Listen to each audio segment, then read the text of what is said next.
The richest girl in America walked down the aisle in tears, her wedding veil hiding her swollen eyes as she married a man she didn't love. The year was 1895, and Consuelo Vanderbilt had just been sold to a duke for $10 million, about $350 million in today's money, all because her mother wanted a royal title in the family. So, yeah, subscribe for more stories, and I always wonder, where are you right now? What time is it? Drop it in the comments. Someone from Brussels said they listen on their lunch break and someone from San Francisco was going to bed. Same video, totally different days. Alright, tonight we're heading back to the Gilded Age, but before we go anywhere, get comfortable. Like properly comfortable. Pillows fluffed, blanket situation handled, perfect. Where we're going, you're gonna want to be cozy.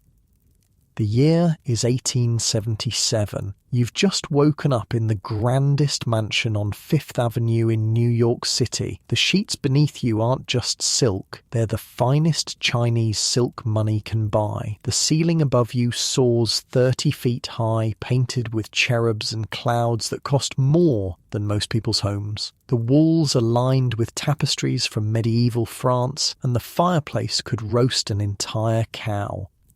But despite all this luxury, there's something wrong. Your back aches from the steel rod strapped down your spine. It runs from your neck to your tailbone with another rod across your forehead. You're 10 years old, and this torture device isn't punishment, it's training. Because your mother has decided that your posture must be perfect, your legs twitch with pain throughout the night, but you don't dare complain. The servants call it the Vanderbilt fidgets, as if even your discomfort should have a fancy name. This is life for young Consuelo Vanderbilt, and every morning begins the same way. A maid arrives to unbuckle the contraption, and only then can you breathe freely. But the relief is temporary, because the day's lessons are about to begin. Sit up straighter, her mother snaps, rapping Consuelo's knuckles with a wooden ruler. A proper lady never slouches. Consuelo is the daughter of William Kissam Vanderbilt, heir to the Vanderbilt Railroad fortune, the richest family in America, possibly the world. But in this house, money means nothing compared to the ambitions of her mother, Alva. Imagine being the richest girl in America and having absolutely no freedom. Weird, right? Like having a golden cage that's still, well, a cage. "Do you know what your problem is?" Alva says to her daughter one morning at breakfast. "The silverware is so heavy it requires actual effort to lift it to your mouth. Your nose is too sharp, and your posture is still atrocious despite everything I've done." Now, if your mum said this to you today, you'd probably be in therapy until you died.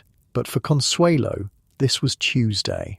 "I don't ask you to think," her mother once told her. "I do the thinking. You do as you're told." And what Alva was thinking about, constantly, obsessively, was how to marry her daughter to European royalty. Each morning, Consuelo joins the Rosa classes, an elite group of half a dozen girls from the right families, educated in private rooms rather than common schools. They study Latin, literature, mathematics, manners, music, and French dictation. They read Milton and Virgil while carriages rumble past outside. The girls learn to nod at the right questions and never ask their own. Consuelo's voice, when she's allowed to use it, is described as graceful. Her walk is measured in inches. When she sits perfectly upright, whether for a lesson, a luncheon, or the half hour allotted each day for speaking with her mother. Words are weighed, topics are rehearsed, reactions are managed. "Do you know why we're doing all this?" Alva asks one day, adjusting Consuelo's hair with painful precision. Consuelo stays silent. She's learned that most questions from her mother are traps. Because one day you will be a duchess, maybe even a queen, and when that happens, you'll thank me for every lesson, every correction, every moment of discipline. But beneath her silent exterior, Consuelo has a secret world. Books. While her body is being shaped into something ornamental, her mind moves at speed. In French, German and English, she devours history and legend. She memorizes La Fontaine and Faust and writes essays on the Punic Wars. She dreams not of gowns or invitations, but of Sparta, of Joan of Arc, of heroines who survived on wit and will alone. She admires women who resisted, women who led, women who heard voices no one else believed. And at night she invents voices of her own, whispered rebellions in the quiet dark. Her younger brother Willie is her partner in rare moments of joy. They ride across the estate's pond, chase frogs, and once upend their governess into the water, laughing until they're caught. At home, they're punished. Willie cries. Consuelo does not. There are moments of unexpected kindness. Her nurse, Bua, offers what no one else does, gentleness. It's Bua who brings her to visit the daughter of a groundskeeper, a girl her own age, paralysed, bedridden, without even a doll to hold. No pearls, no portraits, just stillness. How much I owe to Bua, Consuelo would later write. It was from her I learned the happiness helping others brings. Even then, even as a child, she begins to question what it means to be rich and what it means to be free. At night, she climbs the grand staircase alone to her room. The gas lamps behind her dim, the walls creak and sigh, shadows slip between the banisters like hands. And in that long, silent ascent, she whispers the only prayer she knows by heart. Courage. Give me courage to reach the top and one day perhaps to escape it. Not the house, not the family, but the fate waiting at the end of the hallway. By 17, Consuelo Vanderbilt is nearly as tall as her mother, though still careful not to rise too fast. Her limbs have stretched into elegance, her features lengthened with promise, but her silence remains. She has learned early that to grow is not the same as to become. Growth can be controlled. Becoming is dangerous.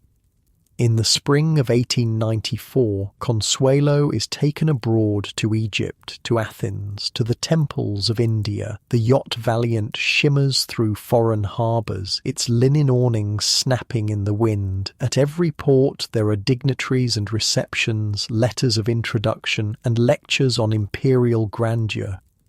Consuelo sees the Nile, the Parthenon, the Ganges. She sees women in saris, in veils, in sun-bleached rags. She sees poverty and ceremony, shrines and deserts, and realizes something quietly terrifying. She has seen more of the world than most women ever would, and yet she has touched none of it. Her days are plotted. Her company is curated. And then something unexpected happens. A man, his name is Winthrop Rutherford, handsome, discreet, American, the sort of gentleman who doesn't need to prove anything because he doesn't need to take anything. He is no fortune hunter, no title seeker, no European aristocrat in debt to his wallpaper. He is simply kind. He meets her without guards, speaks to her without calculation, listens. "What books do you enjoy?" he asks her one afternoon, and for a moment she's stunned. No one has ever asked her opinion on something so personal. I enjoy Dickens," she says carefully, watching for the trap. "Especially the orphans." "The orphans?" He seems genuinely curious, not judging. "They're allowed to want things," she says, surprising herself with her honesty. "The poor children in his books have more freedom than the rich ones, don't you think?" He doesn't laugh at her. He doesn't correct her. He considers her words as if they matter. They exchange books, walk in gardens, speak in corners, and when he asks, quietly, nervously, sincerely, if she would one day marry him, she says yes. She has chosen something for the first time in her life. It is secret. It is sacred. It is hers. We'll announce it soon, she thinks. Or elope if they have to. He will follow her home. She will face her mother. Perhaps there will be shouting, perhaps worse. But after that, after one long storm, will come peace. It is her one true act of defiance. But Alva already knows. Letters stop arriving. Friends stop calling. Doors close in subtle, synchronized succession. Her governess refuses to speak of him. A footman is dismissed. Her social calendar is revised. Her father, distant as ever, says nothing, but her mother has made her position clear. You will not marry that man. Consuelo tries to explain, to plead. She is met with silence, then fury, and then weakness. Alva faints, claims to have heart palpitations. A doctor is called. She lies in bed for days, eyes shut, refusing broth, her voice growing thin and tragic. "You'll kill me," she whispers. "You'll bring shame to this family. After everything I've done for you, this is how you repay me." Consuelo, terrified, believes it. If her mother dies, it will be her fault. Her selfishness will have killed her. Winthrop Rutherford, for all his strength, cannot enter her house. His letters are intercepted. His name is blackened in society. She can neither speak to him nor speak of him. And finally, one afternoon when the lamps are being lit and her mother's room reeks of lavender and crisis, Consuelo surrenders. "Tell him I can't," she says. She never sees him again.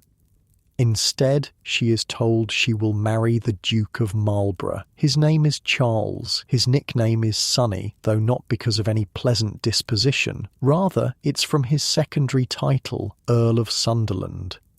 6 years older than Consuelo, pale, thin-lipped, with fine hands and a fine opinion of them, the Duke carries the bearing of 10 generations of English blood and several centuries of unpaid debt. Blenheim Palace, his ancestral seat, has been a gift from Queen Anne to the first Duke of Marlborough, built to glorify war and now quietly crumbling into its own past. The roof leaks, the staff is unpaid, but the name still glitters in Alva's mind like a crown.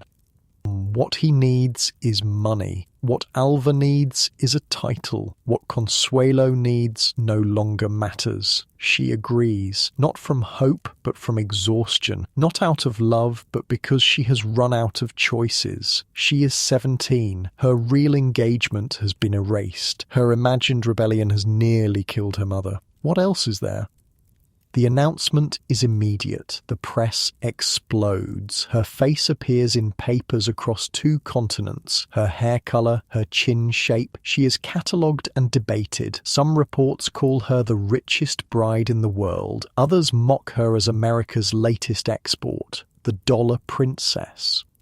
She's measured like livestock but in florals. The New York World reports, age 18 years, chin pointed, indicating vivacity, nose slightly retroussé, waist 20 inches, marriage settlement $10 million. She is described like a museum piece, slender of hand, elegant of gait, obedient of bearing. People call it a fairy tale, a triumph. The union of America's wealth with Britain's pedigree, a Vanderbilt duchess, a palace renewed. No one mentions the man she has loved. No one asks if she is happy. On the morning of November 6th, 1895, New York City blooms with opera glasses. By 9 a.m., thousands have gathered outside Alva's new mansion on 72nd Street, shoulder to shoulder, necks craned toward the windows. By 10, police have roped off the block. By 11, Fifth Avenue is a wall of carriages. Inside St. Thomas Church, an orchestra plays Wagner. Reporters sharpen metaphors. She is not late, she is hiding. Upstairs, behind a locked door, Consuelo Vanderbilt sits alone in her wedding gown, her face swollen from crying. Her corset digs into her ribs. Her gloves lie in her lap like folded wings. The veil, yards of tulle and embroidery, spills off her shoulders like fog. She has tried not to cry, but the tears come anyway. 20 minutes pass. Below, the Duke shifts on the altar. Guests murmur. Ushers panic. The orchestra keeps playing. She has considered running. That morning, before the maids arrived with breakfast, she had stared at the street and wondered what would happen if she simply disappeared into the crowd, walked into the park, caught a train, escaped. But where would she go? Winthrop is gone. Her father is silent. Her mother has recovered. And the world, this great echoing world, is watching. Years later, Alva would become a crusader for women's suffrage. She would stand on podiums and speak of liberty. But the first vote her daughter ever cast was this: to betray her own heart. So she stands. A footman opens the door. Another fixes her train. The veil is lowered over her face, the tears tucked beneath it. The bells ring. Outside, the crowd surges. Inside, the floral arches drip with roses and chrysanthemums, lilies and ivy sweeping from gallery to nave. Palm leaves tremble in the heat of the gaslight. The doors open and Consuelo walks forward. No one can see her face. No one can hear her breathing. But she can hear everything. Every shoe scuff, every cough, every whisper. She has no bouquet. It has not arrived. Her father walks beside her, beautiful, distant. The church is a dreamscape of wealth and spectacle. 1,400 guests, 60 musicians, 50 choristers, 2 bishops, and not a single escape route. She has not run. That is all the world needs to know. She reaches the altar, says the vows, hears her name changed, and somewhere in the applause that follows, the girl who had once whispered courage with each step on the staircase is replaced by someone else. The Duchess of Marlborough has arrived. She has not married a man. She has married a dynasty. Unlike your warm bed right now with its soft sheets and personal choice of pillows, Consuelo is stepping into a life where every moment will be dictated by tradition and protocol, where every breath will be watched, every word weighed, every action judged. As she walks back down the aisle, now on the arm of her new husband, she passes her mother. Alva smiles triumphantly. She has won. Her daughter is a duchess. And Consuelo, she is thinking of something her nurse Brewer once told her. The finest cages are still cages, my dear, and the birds inside them still dream of flight. As the carriage pulls away from the church, surrounded by cheering crowds, the new Duchess of Marlborough stares out the window at the city she is leaving behind. And though her face is composed, though her posture is perfect, inside she is asking herself a question that will haunt her for years to come. What is the price of a title, and is any crown worth the weight it places on your head? She doesn't know it yet, but this wedding day is not the end of her story. It is merely the beginning, and though she enters her marriage as an ornament, a possession, a prize, she will one day find a way to become something else entirely. Not a duchess, not a dollar princess, but a woman who shapes her own fate. The carriage disappears into the crowd, and for now Consuelo Vanderbilt has vanished too, buried beneath the title, the expectations, and the glitter of a world that values wealth above happiness and position above love. But somewhere beneath it all, the girl who once prayed for courage still whispers in the dark. There was no honeymoon, not in the romantic sense, no seclusion, no sunlit journey into shared intimacy. What followed the wedding was a week at Idle Hour, the Vanderbilt estate on Long Island, familiar and stately but drained of warmth, 2 near strangers inhabiting a single tableau. She wore the title. He wore indifference. They dined in silence, took tea, and practiced civility. At night, she retired alone. Like a deserted child, she would later write, I longed for my family. I faced life beside a stranger within a world I could not reach. Then came the voyage across the Atlantic. There were few ocean liners to Italy in those days, only cargo ships. They boarded a vessel suited for freight and brine, not for brides. The Duke was ill during the crossing, physically sick and emotionally absent. She nursed him quietly, without complaint. The captain offered no courtesies. There was no doctor aboard. The sea was rough. The journey felt longer than the Atlantic deserved. Picture this. You're stuck on a rocking ship for days with a man who basically bought you and he's puking his guts out while you hold the bucket. Not exactly the fairy tale they promised, right? They arrived in Europe in the dead of winter. The continent greeted them with icy winds and colourless skies. They visited cathedrals where Madonnas wore ermine capes and golden crowns, their eyes staring out beneath jewelled lashes. She was unsettled by the spectacle of grief, religion draped in velvet and pain, but dared not speak it aloud. It was in Rome that her body failed her. She fell ill, exhausted, pale, and weak. A Roman doctor, summoned in haste, offered a diagnosis with the unflinching calm of a priest delivering last rites. 6 months, he told her, perhaps a year. She was 18. And now, perhaps, dying. It was not death that terrified her. It was the idea that her life had not yet begun. I was beginning to chafe, she wrote, at the impersonal role I had so far played in my own life. In truth, the diagnosis was wrong. A second physician corrected it, but the emotional reality remained. She had lived so long in silence that even death seemed impersonal. They continued to Paris. There, in the salons of Worth and Doucet, her trousseau was completed under her husband's supervision. He insisted on grandeur, not grace. Pink velvet gowns trimmed in sable, blue satin with ostrich feathers, jewels were selected, gloves matched to gowns, a diamond dog collar so tight it chafed her throat, a tiara so heavy it gave her migraines. She did not choose. She complied. She had been told not to draw attention to herself, but now she was being shaped into a creature meant to be looked at. You represent Blenheim now, the Duke told her while examining a necklace around her throat. You must never appear less than magnificent. And what if I prefer simplicity? She asked. He looked at her as if she'd suggested wearing a potato sack to dinner. No wife of mine will ever be simple. She understood then that she wasn't a wife. She was a display case for his wealth, her family's wealth to be precise.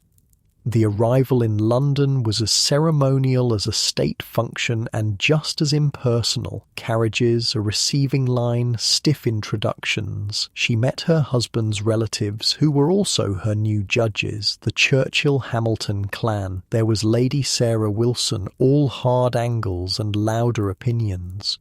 There was Winston, just beginning his political rise. Lady Randolph Churchill, the former Jenny Jerome, another American who had once struggled under the weight of English titles, offered a brief smile of solidarity. The rest smiled politely. No one asked if she was well. They simply observed her, assessed her. They saw not a girl, but a duchess. They did not like Americans. They had never liked Jenny, but they liked American money. She said nothing, smiled gracefully, learned how to vanish inside a room. Then came Blenheim. You know those dreams where you're walking down endless hallways that keep stretching out in front of you? That was Blenheim Palace, except you never wake up. They entered the gates beneath a stone arch. A porter in powdered livery greeted them with a silver-topped wand. Her new home emerged from the mist like a Roman ruin born in the age of kings. The palace rose from the Oxfordshire woods like a fortress carved from golden stone. Its windows, hundreds of them, watched her without blinking. Blenheim always impressed one by its immense size and beauty, she later wrote, but at the cost of intimacy. It had been built by decree of Queen Anne, a palace not of love but of victory, a reward for war. The rooms were vast, the staircases long, portraits of dead dukes lined the halls like reminders of duty. There were salons meant for hundreds, fireplaces that roared into silence, a long gallery of books that no one read. She was shown to her chambers by servants who did not meet her gaze. Her trunks were unpacked, her bed turned down. The house was ready. She was not. One of the maids paused while arranging her dresses. "Is it true, Your Grace," the young woman whispered, "that in America houses have machines that keep them warm without fires?" "Yes," Consuelo replied. "They're called central heating systems." The maid's eyes widened. "That sounds like magic." "No," Consuelo smiled sadly. "Just progress." The Duke kept to himself. He was polite, measured, reserved. He complimented her posture once at breakfast. He mentioned the weather. He praised the staff. He had been raised not to love, but to preserve. "I married you," he told her over dinner one night, about a month after their arrival, "to save Blenheim." She looked at him across the 12 feet of mahogany table that separated them. "I know," she said simply. "Then you understand your role?" "I believe so." "Good. Your American sentimentality would be wasted here." He never touched her, not in affection, not in intimacy. They shared dinners, appearances, obligations, not life. There were no shared stories, no private jokes, no warmth. She had exchanged one form of silence for another. She learned her duties quickly. She curtsied. She received guests. She dined with duchesses and lords and ambassadors. She was presented at court. Her dresses were perfect, her English refined, her posture impeccable. She had become what was required. "I became," she would write, "the ornament to a house built for someone else's triumph."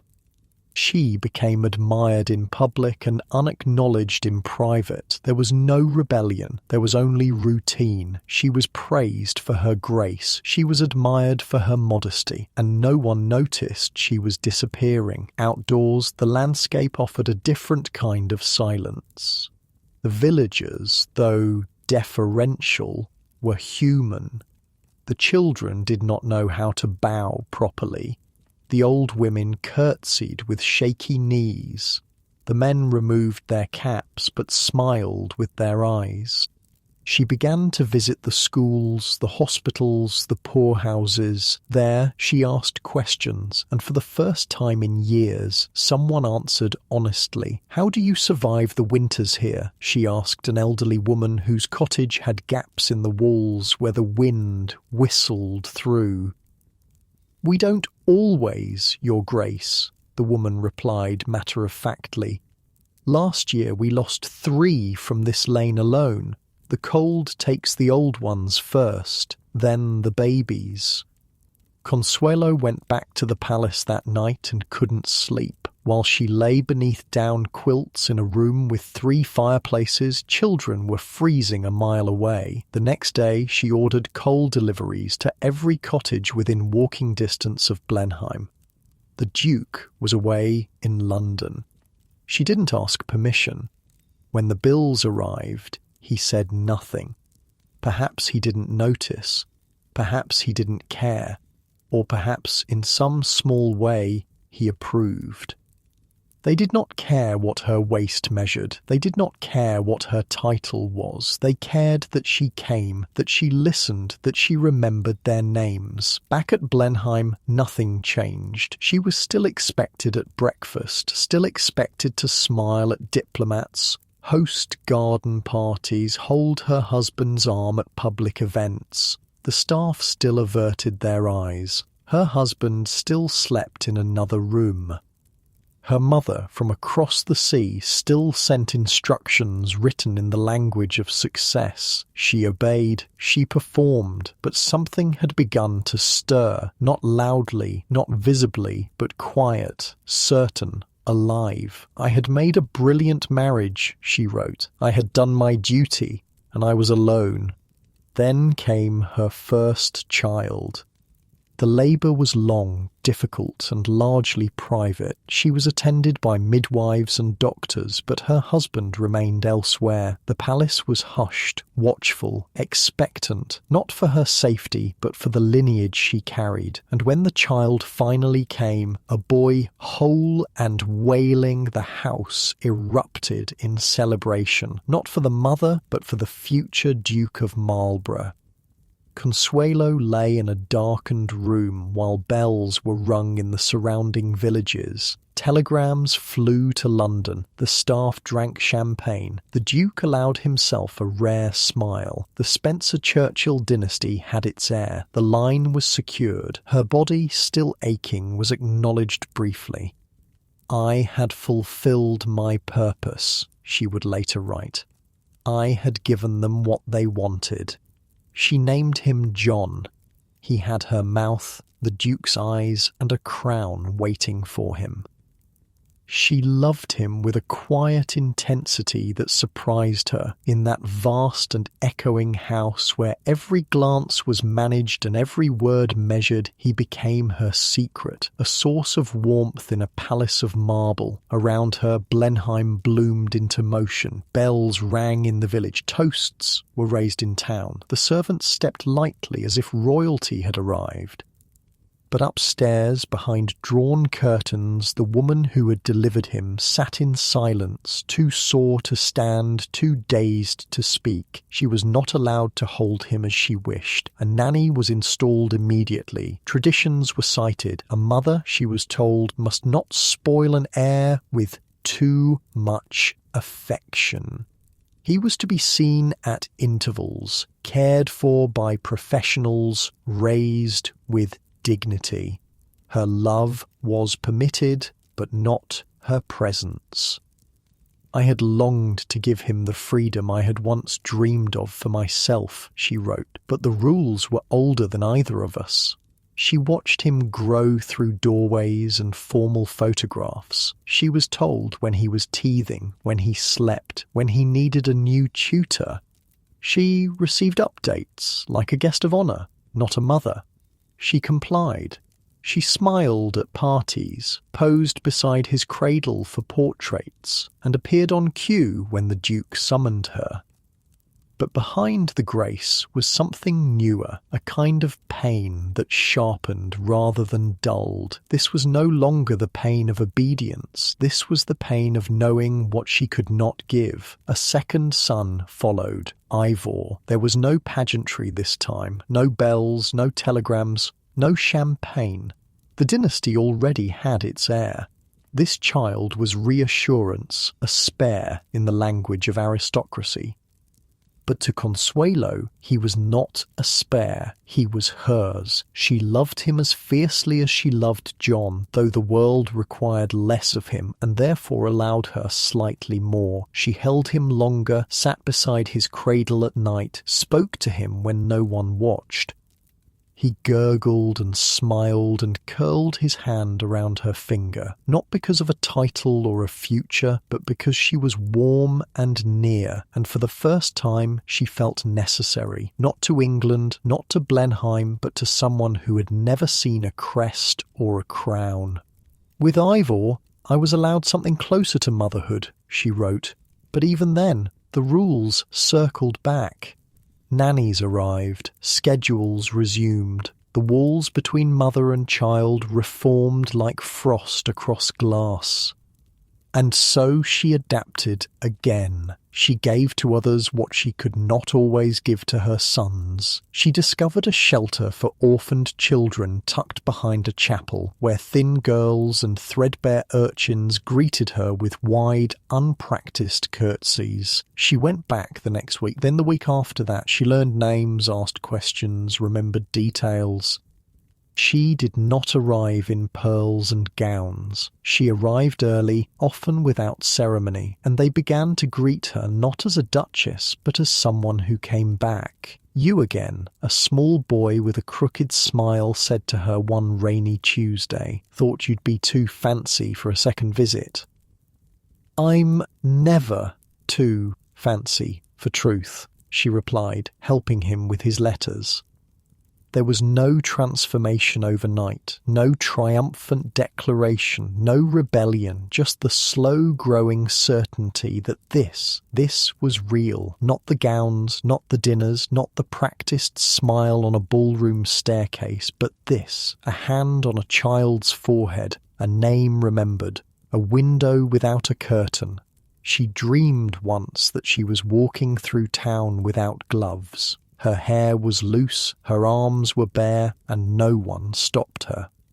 For the first time, she would write, I was not acting, I was present. Her husband did not notice. When the Duke began to spend more and more time in London, ostensibly for Parliament, she made no inquiry. When he returned less frequently, she made no protest.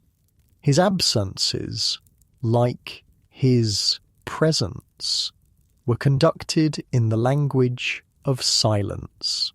There were whispers of his affairs. Of course, society always whispered, but the whispers were not about her heartbreak. They were about her composure.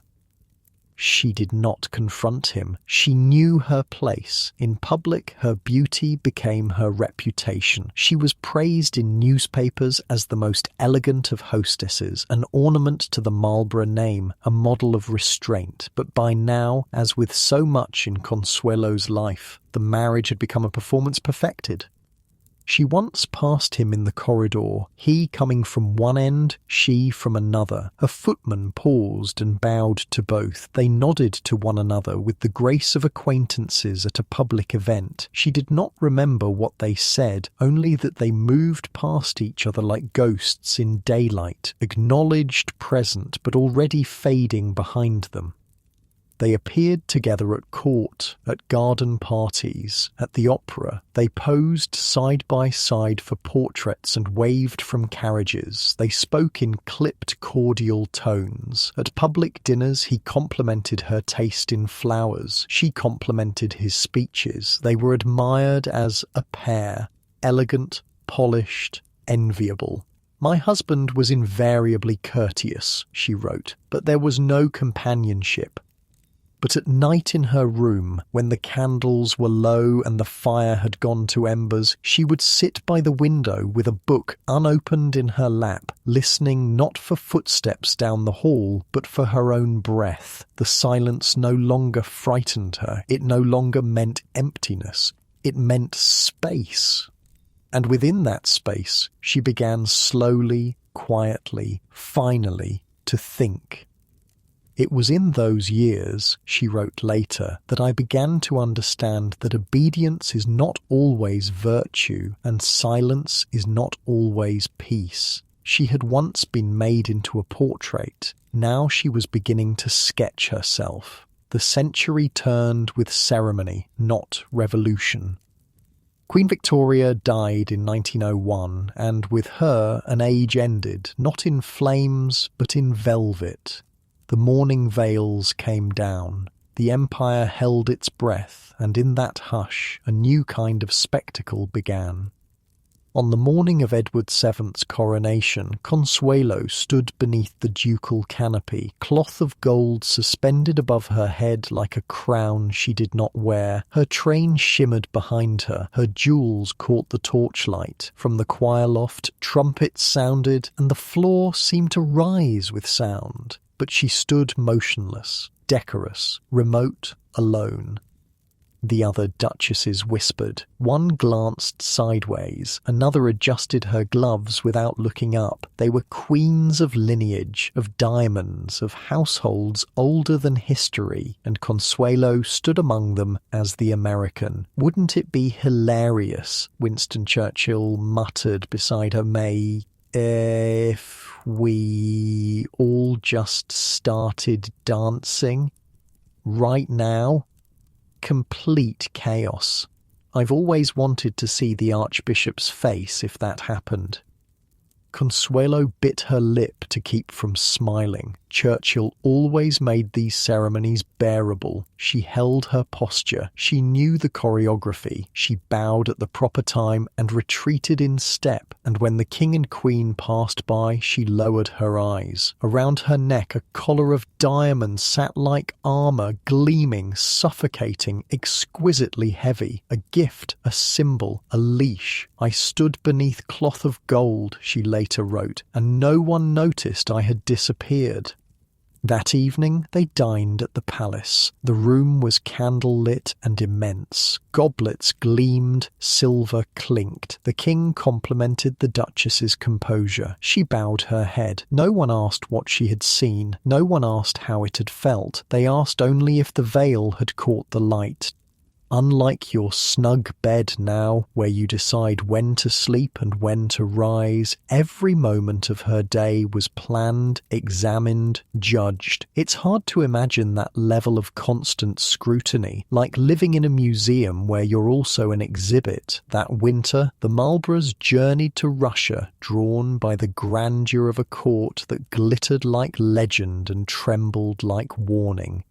St. Petersburg shimmered with snow and suspicion. The streets were wide but windswept, the palaces imposing but hollow. At first glance, it was splendour. At second, strain. At the Winter Palace, Consuelo wore white satin. Her tiara flashed beneath chandeliers. Scarlet footmen stood, sentinel. Mazurkas began. Grand Duke Michael took her hand and laughed when she stumbled. "Never mind," he said. "I'll do the steps." He would be executed 16 years later. At another supper, her seat was left empty. When the Tsar arrived, he filled it. "Russia is not ready for democracy," he told her softly. "We are 200 years behind Europe." He feared his ministers, feared the people, feared giving power long enough for anyone to become dangerous. Then he smiled gently at her with a wink. "I know everything you've done in Russia. The secret police send me reports." Behind the charm, the system watched. At the Hermitage, supper was served among Van Dycks and saints under flickering candlelight. A familiar tune played, "Malbrook s'en va en guerre." The Tsar smiled. She smiled back, but unease stirred. Versailles again, she thought. Everything glittered, nothing breathed. Then, in 1903, they were invited to India. Lord Curzon staged the Delhi Durbar like an imperial opera. Gun salutes, gilded elephants, guards, and golden sashes. A palace of tents shimmered in the dust. Each one had its own salon, its own bath, but privacy was fiction. At the great ball, Lady Curzon wore a gown embroidered with peacock feathers. They whispered it was bad luck. She died not long after. Consuelo waved to cheering crowds. She smiled in unbearable heat. She dined in splendour while famine-starved children watched from behind palace walls. She had been taught that empire was stability, but now she saw only shadows in the sun. Even the crowns, she wrote, were copies of something lost. At the Purda party, she met Indian princesses behind embroidered screens, luminous, poised, painted like miniatures. But to Consuelo, they felt like butterflies, beautiful, still unable to fly. One morning she joined a falcon hunt at dawn. The sun rose over the plains. The birds soared, unhooded, circling. One could dive at 150 miles per hour. One had flown from Fontainebleau to Malta in a single day. But what she remembered most was this. From a minaret she looked down into darkness. A single firework burst, and beneath it a sea of upturned faces, turbans of every shade, eyes gleaming. Not joy, it was rapture. Then on to Vienna. The city still glittered with operettas and empire. Introduced by Count Mensdorff, Consuelo entered easily. She met Emperor Franz Joseph, small, grave, heavy with grief. On Maundy Thursday, she watched him wash the feet of 12 poor men. The Archduke's laid out food. It was whisked away. The gesture remained. The soul was gone. She visited the Spanish riding school, watched a groom catch a horse's waist mid-air so it wouldn't touch the floor. The Viennese laughed. She did too, but she could no longer hear the music. Her hearing had begun to vanish, not all at once, but like a ballroom filling with fog. The world had not gone silent. It had simply stopped, including her. Vienna, she thought, was a stage. The rituals survived, but the meaning had drained away. When John Singer Sargent arrived at Blenheim to paint her, he was brisk, fidgeting, always smoking. He refused to let her wear pearls, called her neck a tree trunk. Her dress was ivory satin, her posture impeccable. The boys stood beside her. The Duke wore his garter robes. Sargent worked quickly. He didn't need revision. "He captured me beautifully," she said, "but he did not find me." When the portrait was hung in the Great Hall, she looked at it the same way others did, from the outside.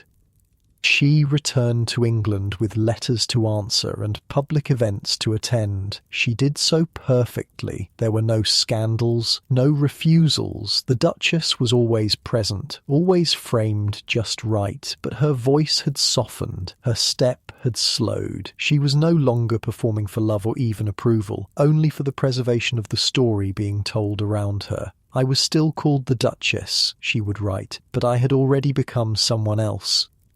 Consuelo and Sonny had been married 11 years. Time hadn't softened their differences. It had sharpened them. The quiet war between two mismatched souls, bound by rank and ritual, had run its course. Divorce was almost unthinkable in Edwardian England. A man needed only proof of adultery. A woman required abandonment, violence, or disgrace. And yet, in 1906, they separated. There was no quarrel, no final scene, just a letter left on her writing desk at Sunderland House. "I believe it is time we consider a formal arrangement." There was no cruelty in it, no insult, just the familiar hand of the Duke, measured, precise, and impersonal. The formal end to a marriage that had long since dissolved. Consuelo did not weep. She did not pace the room. She stood at the window overlooking Grosvenor Square and watched the light fall across the pavement as a nursemaid walked two children toward the park. There was no rupture, she would write later, only a removal, as if a painting had been taken down from a wall, leaving the outline faintly visible behind it. Her fingers curled around the curtain. The fire had not been lit. Her breakfast tray did not come. She'd sent the staff away for the morning. For the first time in years, she chose the quiet. She did not cry. She simply took down the small wedding portrait on her mantel, framed in tortoise shell, posed to perfection, and placed it in a drawer face down. This was not the end of her life. It was merely the beginning. In London, Consuelo's Fridays began to gather those who needed no invitation and bowed to no titles. George Bernard Shaw brought wine. Galsworthy brought opinions. The Webbs came with pamphlets. Yeats with questions. Nancy Astor asked her questions with an eyebrow raised. Lady Cunard arrived with a laugh too loud for her pearls. There were no place cards, no orchestra, no agenda, but conversation. They argued about suffrage and socialism, Irish verse and industrial reform. No one asked about the Duke. No one mentioned Blenheim. They addressed her as Consuelo, not Your Grace, not Madam, just her name. Once, after midnight, as the last guest slipped into the fog, she stood by the empty decanter in the low firelight and thought, "This is what society should feel like, not ceremony, but belonging." Though the court refused to receive separated women, London society came. It was not rebellion, but grace under pressure. But as the music faded and the last applause died, the halls grew quiet again. The children were sent to school. The letters slowed. The echo of the evening lingered, but it was not enough. Not anymore. She had stood on the staircase. Now she needed to climb higher into work that mattered. She found it in Ensley Street. The house smelled of coal, starch, and damp wood. It was a home for the wives of first offenders, women whose husbands had been sent to prison, leaving them behind with children and shame. The church army called it a refuge. Most simply called it temporary. She had come expecting to observe. Instead, a baby was placed in her arms. "He hasn't cried since last week," said one of the matrons, "but he won't sleep either." The child's skin was warm and dry, his limbs stiff. He blinked but did not fuss. She rocked him carefully, awkwardly conscious of her gloves. Consuelo visited the next week, then the week after that. She leased 2 houses. She turned them into sewing rooms, nurseries. The women worked. Their children were cared for. At night, she read them prayers. "We like the Duchess to read to us," one said, "but she always makes us cry."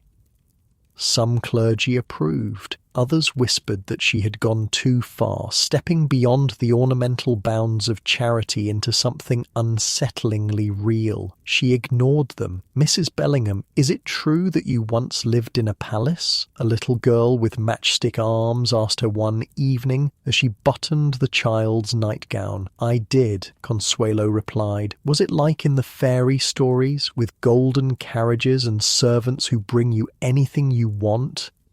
Consuelo paused, remembering the cold marble floors, the endless corridors, the silences. "Not quite like the stories," she said. "Sometimes the most beautiful cages are the ones with the strongest bars." The child frowned, not understanding. "Do the princes in the stories ever ask the princesses what they want?" Consuelo asked. The little girl thought hard. "I don't think so." "Exactly," Consuelo smiled. "Real happiness isn't about having someone bring you things. It's about being asked what you want." From charity, she turned to policy. She joined the National Commission on the Declining Birth Rate, the only laywoman among doctors, priests, economists, and eugenicists. Consuelo did not flinch. Beside her sat Dr. Marie Stopes, scandalous, brilliant, unafraid. Her book silenced pulpits. Consuelo sat at the end of the table, perfectly upright, gloved hands folded in her lap. When called upon, she spoke quietly but without hesitation. She described overcrowded tenements, malnourished infants, mothers with no access to medical care. She quoted midwives, school inspectors, and women she had met in the homes. One of the men scoffed. Another, a clergyman known as the gloomy dean, frowned. But then Marie Stopes stood. "I believe," she said, "that the Duchess of Marlborough is the only person here speaking from lived truth rather than abstract morality." There was no applause, only silence. Later in her diary, Consuelo wrote, "I had never expected to be heard, only to be counted. Today I was both."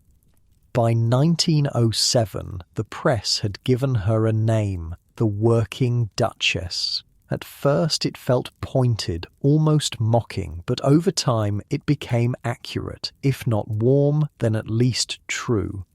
Across the Atlantic, her mother began to write again. Not commands, not corrections, but reflections. "You are becoming what I could not," Alva wrote. "I admire you for it." There was no apology, but something in the spacing of the words felt like release to Consuelo.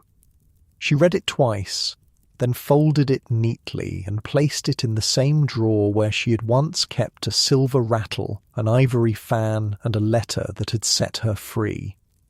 They exchanged news of suffrage speeches and playground campaigns, of prison mothers and Westminster bills. Alva described women chained to iron railings in front of the Capitol. Consuelo wrote of women sewing in silence behind Ensley doors. They were not close, but now they were aligned. In 1908, Consuelo returned to America to give her first public speech for children's needs at the Waldorf Astoria. 700 guests filled the ballroom. Colonel George Harvey urged her forward. She had dreaded it, but duty outweighed fear. She had been announced as a duchess. The crowd expected aristocratic pleasantries. Instead, she spoke of Ensley Street, of cracked teacups, overcrowded lodgings, and mothers who fed their children tea to quiet their hunger. She spoke slowly, her voice low at first, then steadier, firmer.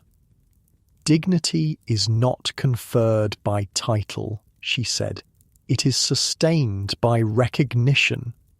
There was a moment's hush at the end, then applause, scattered, then rising, until the room was full of hands and sound. Her marriage had ended, but the silence she'd endured had taught her how to listen, and now she used it to make others heard. She had once been part of a story, now she was beginning to write one. In November 1913, Sunderland House opened its doors to a carefully selected guest list. Bishops in stiff collars, politicians with polished shoes, society women balancing lorgnettes and expectations. They arrived expecting tea and conversation, a graceful morning's nod to charity. What they encountered was something else entirely. Consuelo Vanderbilt, Duchess of Marlborough, had summoned them not to flatter, but to confront.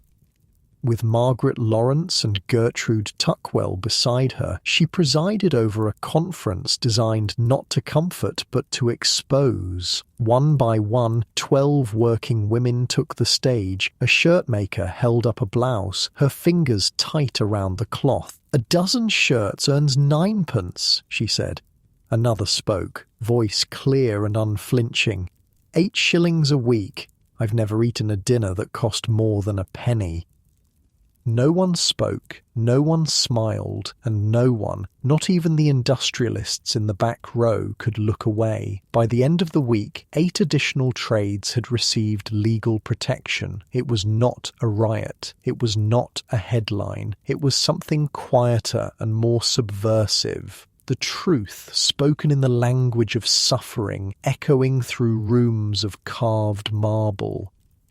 For Consuelo, it was a moment of clarity and collapse. After a speech in Liverpool, she rode the train home in silence. Her limbs ached, her breath came shallow, a hot water bottle warmed her feet, but still she shook, and as the countryside slipped past in dusk and fog, her thoughts turned inevitably to her mother. Alva Vanderbilt, once her tormentor, had changed. Widowhood had not softened her, but redirected her. Alva had hurled herself into the suffrage movement with the same force she had once used to mould a debutante's spine. But this time, the ambition was not personal. It was political. She marched, she funded, she organised, and remarkably she invited Consuelo not as pupil but as partner. Through her, Consuelo met the women who led the charge. Emmeline Pankhurst, fierce beneath lace and bone, Christabel, fire-tongued and defiant, Dr. Anna Shaw, who had once delivered babies and sermons with equal authority. These women had suffered, some had starved, some had bled, and none begged permission. One letter from Alva stayed with her. In response to a New York committee debating how best to rehabilitate courtesans, Alva wrote, "To ask what to do with the young courtesan is to begin in the wrong place. Arrest the men who create the need. Let their guilt fund the women they destroy." It wasn't maternal warmth. It was something fiercer, unvarnished justice.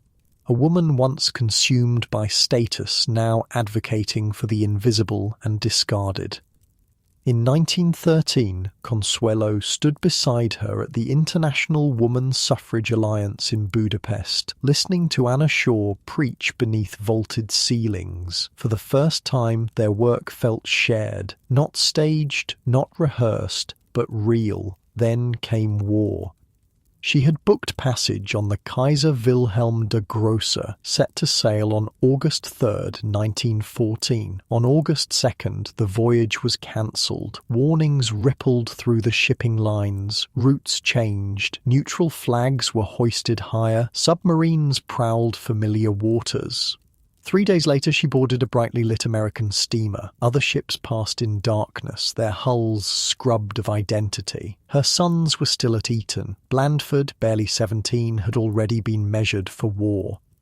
The American Women's War Relief Fund asked her to serve. She said yes. Within months, she led the opening of hospitals in Devon and London. She organised committees, raised funds, and trained women to take up roles left vacant by enlisted men. When proposals arose, Mrs. Whitelaw Reid simply asked, "How much do you need?" and pledged it. By 1915, Sunderland House had become a meeting ground for the war's invisible architects. Her home for prisoners' wives became a maternity annex, 18 beds for unwed mothers, girls carrying more than shame. One of them wept beside her newborn. Her husband, a black American, had left for the front. The baby's pale skin terrified her. A nurse tried to reassure her. Newborns often look pale at birth. His colour will come. But the fear of judgment, abandonment, disbelief remained. In 1916, Consuelo gave the priestly lecture on infant mortality. She did not speak in abstractions. She began with a stark truth. 1 in every 8 children born in Britain dies before their first birthday. In London's poorest boroughs, the toll was worse. Disease ran rampant. Babies were wrapped in newspaper for warmth. Clinics turned away the unmarried. And Consuelo named what others would not: venereal disease, malnutrition, shame. Some in the audience stood and left. The Times called her brave. She launched the Jewel Fund. Give a jewel to save a baby's life. Cartier opened its vaults. Tiaras, tin lockets, wedding bands, Lloyd George's scarf pins sold twice. £50,000 poured in. But money, she learned, was never enough. For every maternity bed she opened, 10 more were needed. For every child she saved, another slipped through the cracks. Charity could soothe but not cure, and the disease was structural. Policies that punished, laws that excluded, lives made invisible. If she wanted to change the rules, she'd need to sit in the room where the rules were written. Politics came next. The major parties offered women no real seat. So she helped found the Women's Municipal Party. No whip, no machine, just women. Widowed, titled, determined. Tired of waiting for someone else's permission, Alva urged her forward. Not as ornament, she said, but as instrument. In 1917, Consuelo ran for London County Council in North Southwark. They deliberated, then chose her. She won again in 1919. Children sang in the streets. Vote, vote, vote for Mrs. Marlborough. Inside the council, she worked on housing, heat, education. She walked the slums and invited the Prince of Wales to join her. He did. "I wish my mother wore hats like yours," he said. But he listened. A disgruntled driver, dismissed for poor performance, began spreading rumours that she owned slum tenements. It was a lie, but damaging. She answered it quietly. No denials, no scandal, just a tram ride to her next public meeting, refusing to stand above those she served. One night, she noticed a man trailing her down a darkened street. Her heart pounded, her pace quickened. So did his. But at her next gathering, when she rose to speak, he stood at the back and applauded. A supporter, it turned out. He had only wanted to ensure she got home safe. Even courage, it seemed, could be mistaken for risk. "You realise," Winston Churchill told her over lunch at the Savoy, "that you're the first American to sit on a British governing body since we rather rudely ejected your lot in 1776. "Not rudely," she smiled. "Justifiably." "Careful, cousin," he winked. "That's treasonous talk." "Only if you still consider me British," she replied. "I'm becoming more American every day." "Nonsense," he grinned. "We'll keep the good ones." Sunderland House had grown cold. No heat, no privacy. 10 housemaids quit. One muttered on her way out, "I thought this was a house. It's a town hall." In 1918, she handed it over. The Inter-Allied Council took possession. Arthur Balfour sent thanks. Paul Cravath took her rooms.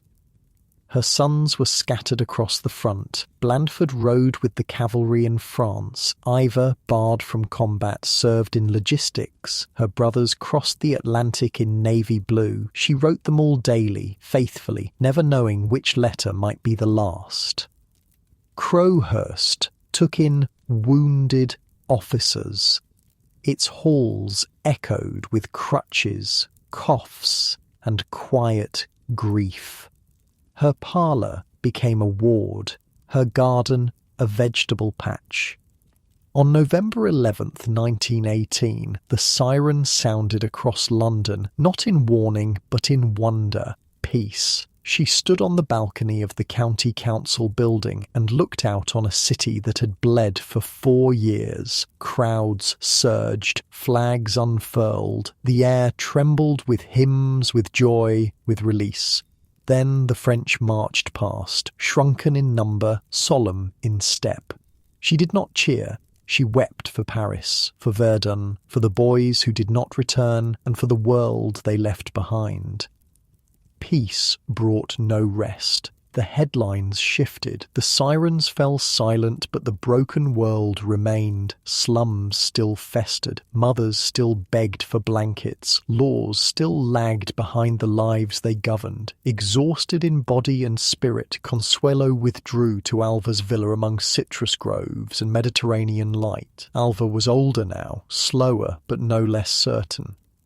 They sat in the garden, sometimes in silence, sometimes sharing letters and wounds. Years of distance and dominance softened into something like tenderness. And in that quiet reconciliation, Consuelo allowed herself, finally, to rest. In 1920, Blandford married Lady Mary Cadogan, daughter of the 5th Earl Cadogan. The wedding took place at St. Margaret's, Westminster, beneath a pale winter sun. The pews were filled with titled names and the shattered remnants of a generation. Consuelo watched her son, the future Duke, stand at the altar, polished, poised, and heartbreakingly young. She blessed the match, but as Mary took her son's arm, a shadow passed, faint, familiar. A girl in white, a door quietly closing. Then came the letter. It arrived in 1921. Brief, elegant, predictable. Sonny wanted a divorce. Gladys would not be a mistress. She would be a duchess. There was no courtroom scene, no scandal in the papers. The divorce was quietly obtained in Paris. Mutual consent, no accusations, no counterclaims. The headlines were courteous. Duke and Duchess part amicably. She moved to a smaller house with ivy on the walls and sunlight in the kitchen. No staff waited in doorways. No footman flanked the stairs. She learned to make her own tea. She sat by the fire in her slippers. And one morning she realized she had not heard her name announced in weeks, and no one had bowed. No one had asked her to smile. No one had called her the Duchess of Marlborough. They had called her Consuelo. Sonny married Gladys Deacon that summer. There was no church wedding, no photographs, just a line in the Times. She read it once, then went for a walk. The sun was warm. The air carried the smell of wet grass and stone. And for the first time in decades, she walked with no destination, no duty, no script. She had been traded for a title. Now she had given it back, and she did not miss it. Unlike your warm, cozy bed now, where you make your own choices, she had spent most of her life living by others' rules, smiling when told, speaking when permitted. But now, at last, she was beginning to find the one thing that had eluded her from the start: freedom.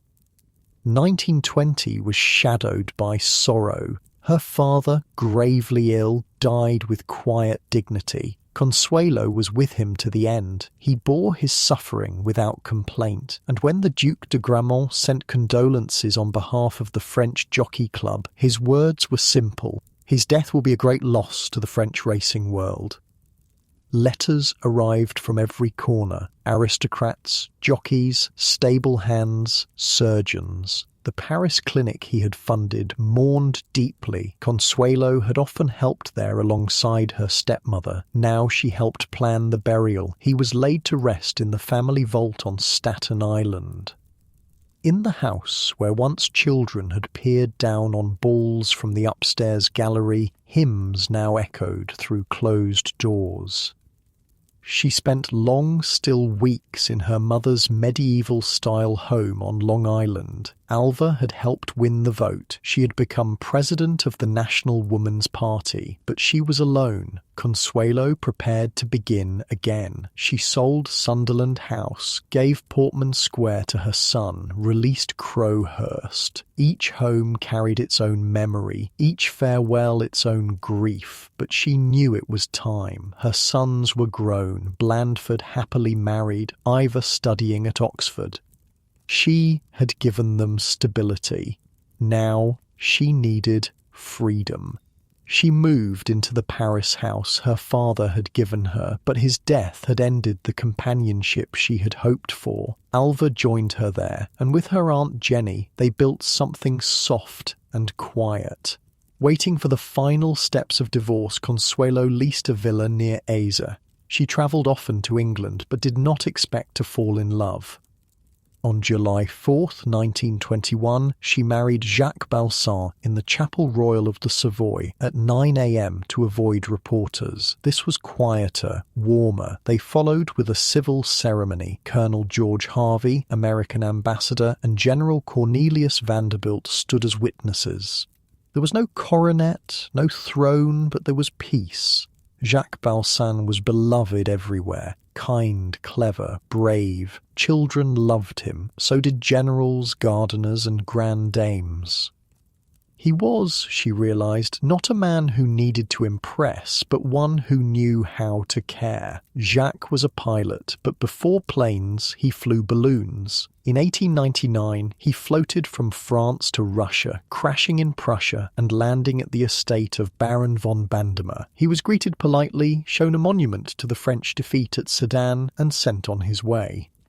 He bought his first airplane in 1909 and earned pilot license number 18. In Morocco, he flew reconnaissance against the Moors, risking capture and torture. In 1913, he received the Legion of Honor. In World War I, he scouted during the First Battle of the Marne.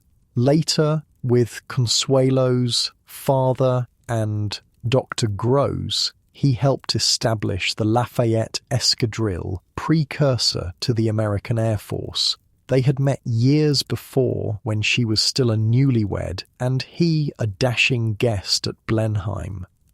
During the war, he had once sent her a postcard before a bombing run. I did not expect to return. Now he had. Unlike the Duke, who saw her as an ornament, Jacques saw her as a partner. What would you like to do? He asked her one morning over breakfast. A question so simple, yet so revolutionary, that she nearly dropped her cup.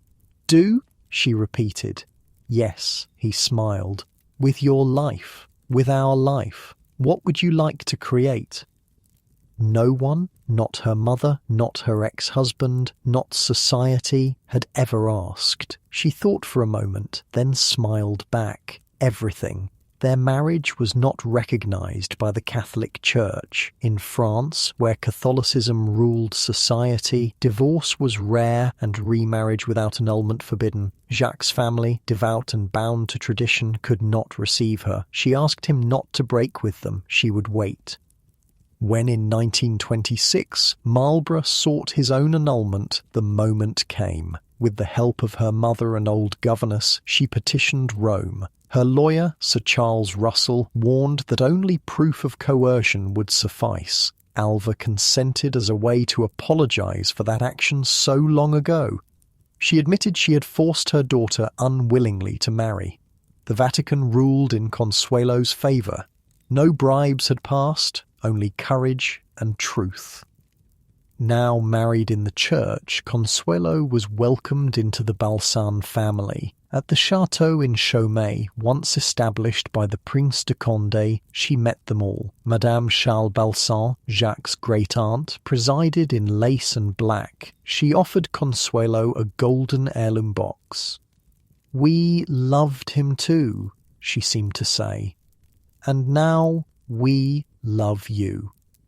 Later, Consuelo wrote her a letter of thanks. The matriarch read it aloud to the family. It was, she recalled, a moment of true reconciliation. In Paris, she and Jacques made their home near the green lawns of the Champ de Mars. From her window, she watched cavalry officers trot by at dawn. Children played, readers claimed benches. The Seine shimmered, the Eiffel Tower blinked its message to the sky.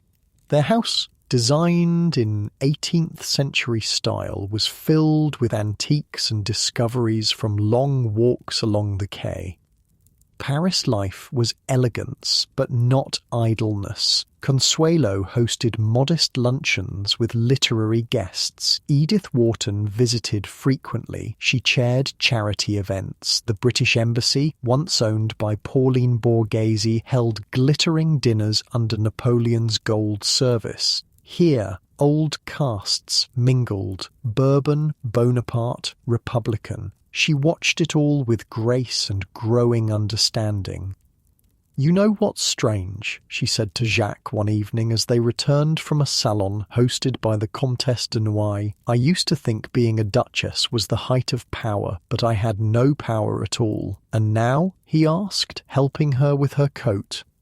"Now I have the only power that matters," she smiled. "The power to choose." In 1926, she was asked to help build a hospital for the middle class, those too proud for charity, too poor for private care.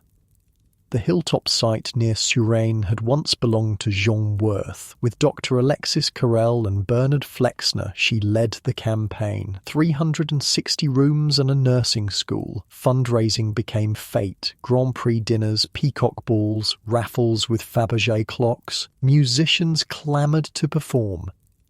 "I was at your benefit concert," an elderly man in worn clothes told her one afternoon as she inspected the hospital's foundation stones. 40 years ago, I cleaned the stables at Blenheim. You probably don't remember me." She studied his face, weathered like bark. "You're wrong, Mr. Harrison. You had a border collie named Pitch who followed you everywhere." The man's eyes widened. "You remember that?" "I remember everyone who was kind to me," she said. "You let me feed Pitch when no one was looking." He nodded, suddenly shy. "This place you're building, my daughter's expecting her first. They live in 2 rooms, no proper doctor for miles." "She'll have a room here," Consuelo said, touching his arm. "The best care we can give." "Why, though?" he asked. "Why go to all this trouble for people you don't know?"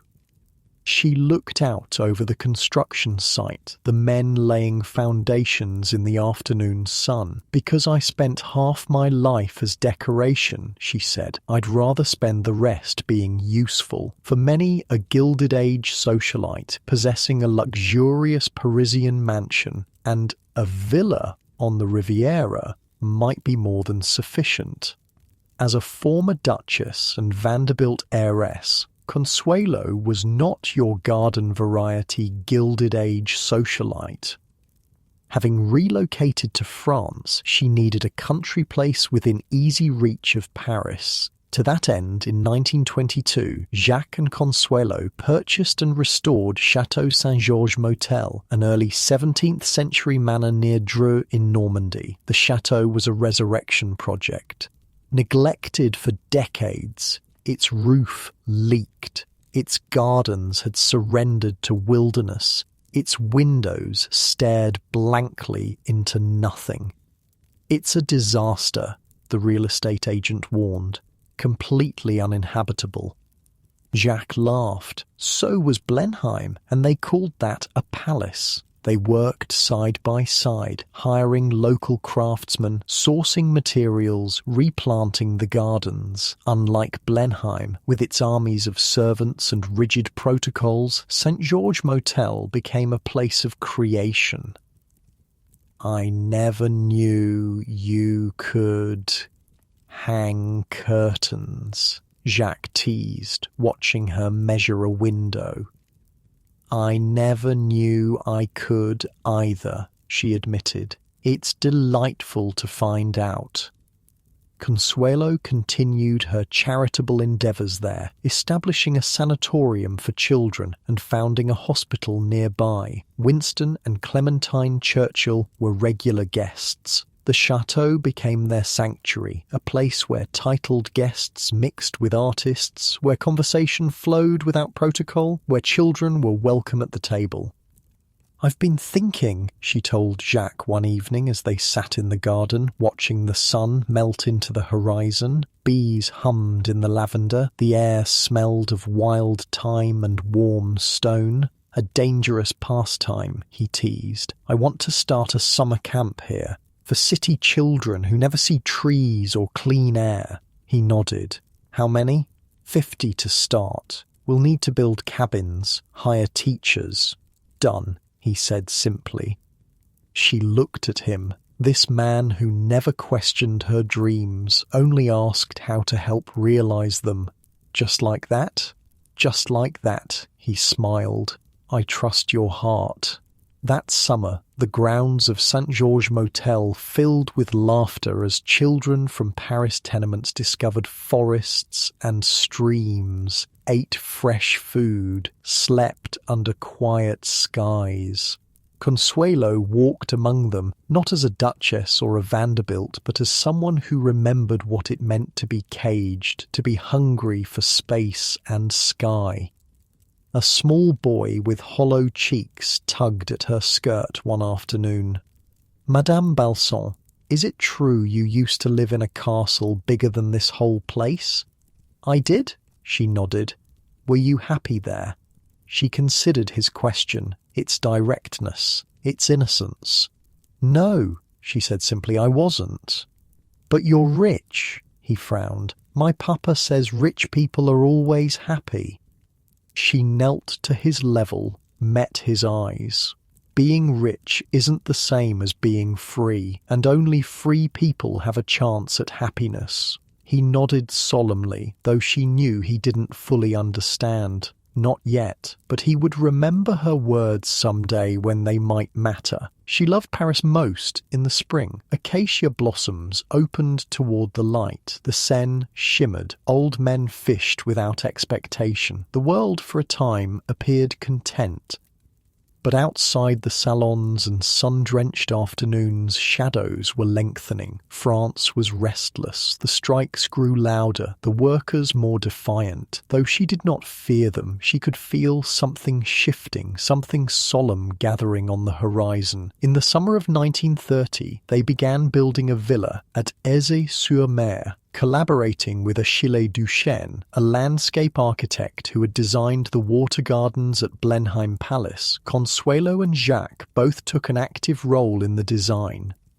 Inspired by the 11th century convent of Le Thoronay, the building was a monastery with a cloister used as a winter garden, bell tower, and chapel. Furniture was shipped from Crowhurst to help furnish the home. There were petit-point chairs fit for kings, but one sat in them unmolested, she later described in her memoir. Beautiful Isfahan rugs covered the floors, and the house was gay with flowers. Unlike Blenheim, where every object was a statement of status, every room a stage for display, Villa A's was designed for living. Windows opened to the Mediterranean, terraces invited long lunches, books lay casually open, waiting to be continued. It was here, watching the sea change from turquoise to indigo, that Consuelo began to write her memoirs. Not for publication, not yet, but for understanding. "I've been wondering," Jacques said one evening as they sat on the terrace, the sunset turning the water to hammered gold, "why you never talk about your years at Blenheim." She sipped her wine, watched a sailboat tack against the wind. "Some wounds," she said carefully, "are best left undisturbed. Or perhaps," he suggested, "some need air to heal properly." She considered this. "Are you suggesting I write it down?" "I'm suggesting you own it," he said. "All of it. The girl who was sold, the woman who survived, the duchess who walked away. It's a story worth telling. Who would want to read about a poor little rich girl?" She smiled ruefully. "Anyone who's ever felt trapped," he said. "Anyone who's ever wanted to be more than what others decided they should be." The next day she began writing in earnest. Not just notes, but a narrative. Her narrative. The years passed in a rhythm of their own making. Winters at Villa A's, spring and autumn at St. George Motel, summers travelling or hosting house parties. Their circle widened, then contracted, then widened again. Artists, diplomats, writers, musicians. Charlie Chaplin visited, charming everyone. The Maharaja of Kapurthala brought stories of India that made her see her own time there through new eyes. They were not untouched by the crash of 1929. Investments suffered, economies tightened, but unlike many of their friends, they did not panic. "We have more than enough," Jacques assured her, "and what we have, we share." The sanatorium remained open. The hospital continued its work. Children still came to St. George Motel each summer, now with thinner faces, shabbier clothes, greater need. In 1933, Alva died in her sleep. There were no trumpets, no suffrage banners, just a short notice, a modest funeral at the American Cathedral in Paris. Maggie Stevenson arranged it with tact and devotion. Consuelo wore black. She did not cry. She did not need to. The grief had come years earlier, in the partings that had hurt more than any passing. She sat near the front. The lilies on the casket were pale and unscented. The marble beneath her shoes was colder than it should have been. No one called Alva a villain that day, nor a heroine, only a name, a date, a pause. But Consuelo felt it, not just the loss of a mother, but the end of the scaffolding on which her life had once been built. The last great tower of her childhood had fallen, and she was still standing. "She taught me strength," she would later write, "but it was forgiveness that let me carry it." They returned to St. George Motel after the funeral. Jacques poured brandy, built a fire, though the evening was mild. They sat in comfortable silence, the kind only possible between people who have nothing left to hide. "Do you think," she asked finally, "she ever regretted what she did, forcing me to marry Sonny?" Jacques considered his answer carefully. "I think," he said, "she regretted her methods but not her goals. She wanted you to have power, security, position. She didn't understand that those things without choice are just another form of prison." Consuelo nodded, watching the flames dance. "She helped with the annulment. That was something." "That was everything," Jacques corrected gently. "It was her way of giving you back what she had taken." They sat together as the fire burned low. Outside, an owl called across the parkland. Inside, two people who had found each other against all odds held space for what had been lost and what had been found. The shadow of another war began to stretch across Europe, first as whispers, then as headlines, then as marching boots and raised voices. They read the papers, listened to the radio, watched the changing faces around them. Friends returning to Germany suddenly stopped writing. Czech acquaintances spoke in worried tones. Polish diplomats cancelled visits. In Paris, refugees began arriving. First a trickle, then a stream. Writers, artists, musicians, scientists, Jews, socialists, homosexuals, intellectuals, anyone deemed undesirable by the new order rising in the East. Consuelo and Jacques opened their doors, not just to the titled or famous, but to anyone who needed shelter, a meal, a moment to breathe before continuing the journey. "We can't save everyone," Jacques warned as their guest list grew. "No," she agreed, "but we can save some, and that's not nothing." Their work at the hospital took on new urgency. They added beds, trained more nurses, stockpiled medical supplies. Without speaking it aloud, they prepared for what they both knew was coming.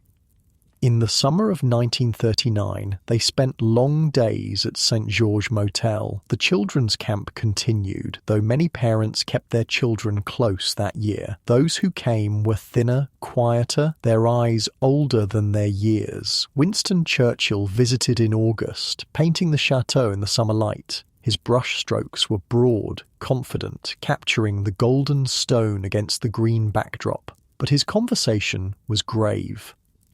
"It's coming," he told them over dinner on the terrace. "Not a question of if, only when." "And England?" Jacques asked. "Will fight," Churchill said simply. "Must fight." "And France?" Consuelo asked. Though she already knew the answer, Churchill looked at her with eyes that had seen too much.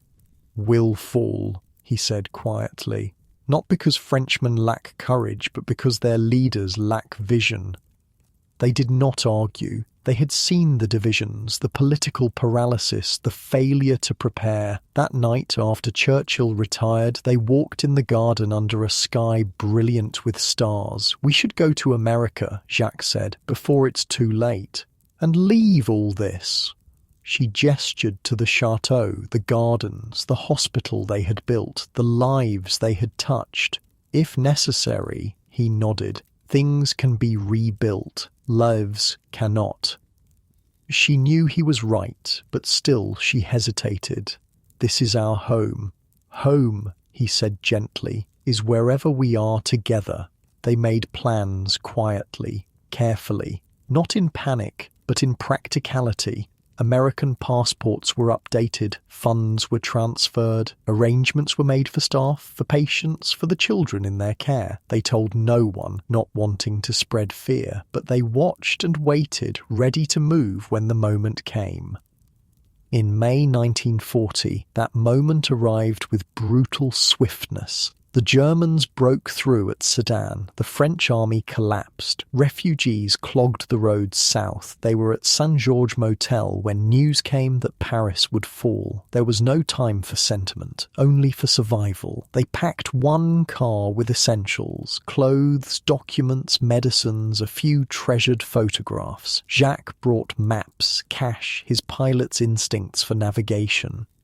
As they prepared to leave, a young mother appeared at their door, two small children clinging to her skirts. "Please," she said, her voice barely audible. "They're looking for my husband. He's Jewish. We have nowhere to go." Consuelo looked at Jacques. He nodded without hesitation. "You'll come with us," she told the woman. "We'll find a way." The children were squeezed into the back seat, wide-eyed and silent. The mother sat between them, holding their hands. As they drove away, Consuelo looked back at St. George Motel, its windows reflecting the morning sun, its gardens in full bloom. She did not know if she would ever see it again. "I left Blenheim without a backward glance," she told Jacques, as the chateau disappeared around a bend in the road. "Why does this hurt so much more?" "Because Blenheim was never yours," he said simply. "This was." They joined the exodus south, a river of humanity flowing away from the advancing German army. Cars, carts, bicycles, people on foot carrying whatever they could. The roads were choked. What should have been a 6-hour journey took 3 days. They slept in the car, shared their food with fellow refugees, helped push vehicles that ran out of fuel. The woman and her children, her name was Sophie, her boys Thomas and Michel, remained quiet, watchful, as if afraid that making any sound might bring disaster upon them all. At a checkpoint, a French officer examined their papers with weary eyes. "Balsan," he said, recognition flickering. "The aviator," Jacques nodded. The officer glanced at Consuelo, then at Sophie and the children. Something passed between the men, an understanding. "Go through," he said, handing back their documents. Quickly, they reached the Châteauroux, where a friend had a house in the war zone. The place was a sanctuary in chaos, a moment of pause in the headlong flight. Sophie put her children to bed in a real room with clean sheets. They fell asleep instantly, exhausted by fear and motion. "Thank you," she told Consuelo as they sat in the kitchen drinking tea that tasted of normalcy. "I don't know what would have happened to us." "Don't thank me yet," Consuelo said. "We're not safe. None of us are." "But you didn't have to help us," Sophie insisted. "You could have saved yourselves." Consuelo thought of all the people who had never helped her when she was trapped, of all the doors that had remained closed, of all the voices that had remained silent. "Actually," she said, "we did have to help. That's what being human means." The next day, they continued south, aiming for the Spanish border. If they could reach Spain, they could reach Portugal. If they could reach Portugal, they could find passage to America. But Spain was not welcoming refugees, especially not Jewish ones. They would need to cross the Pyrenees on foot, through mountain passes guarded by both German and Spanish patrols.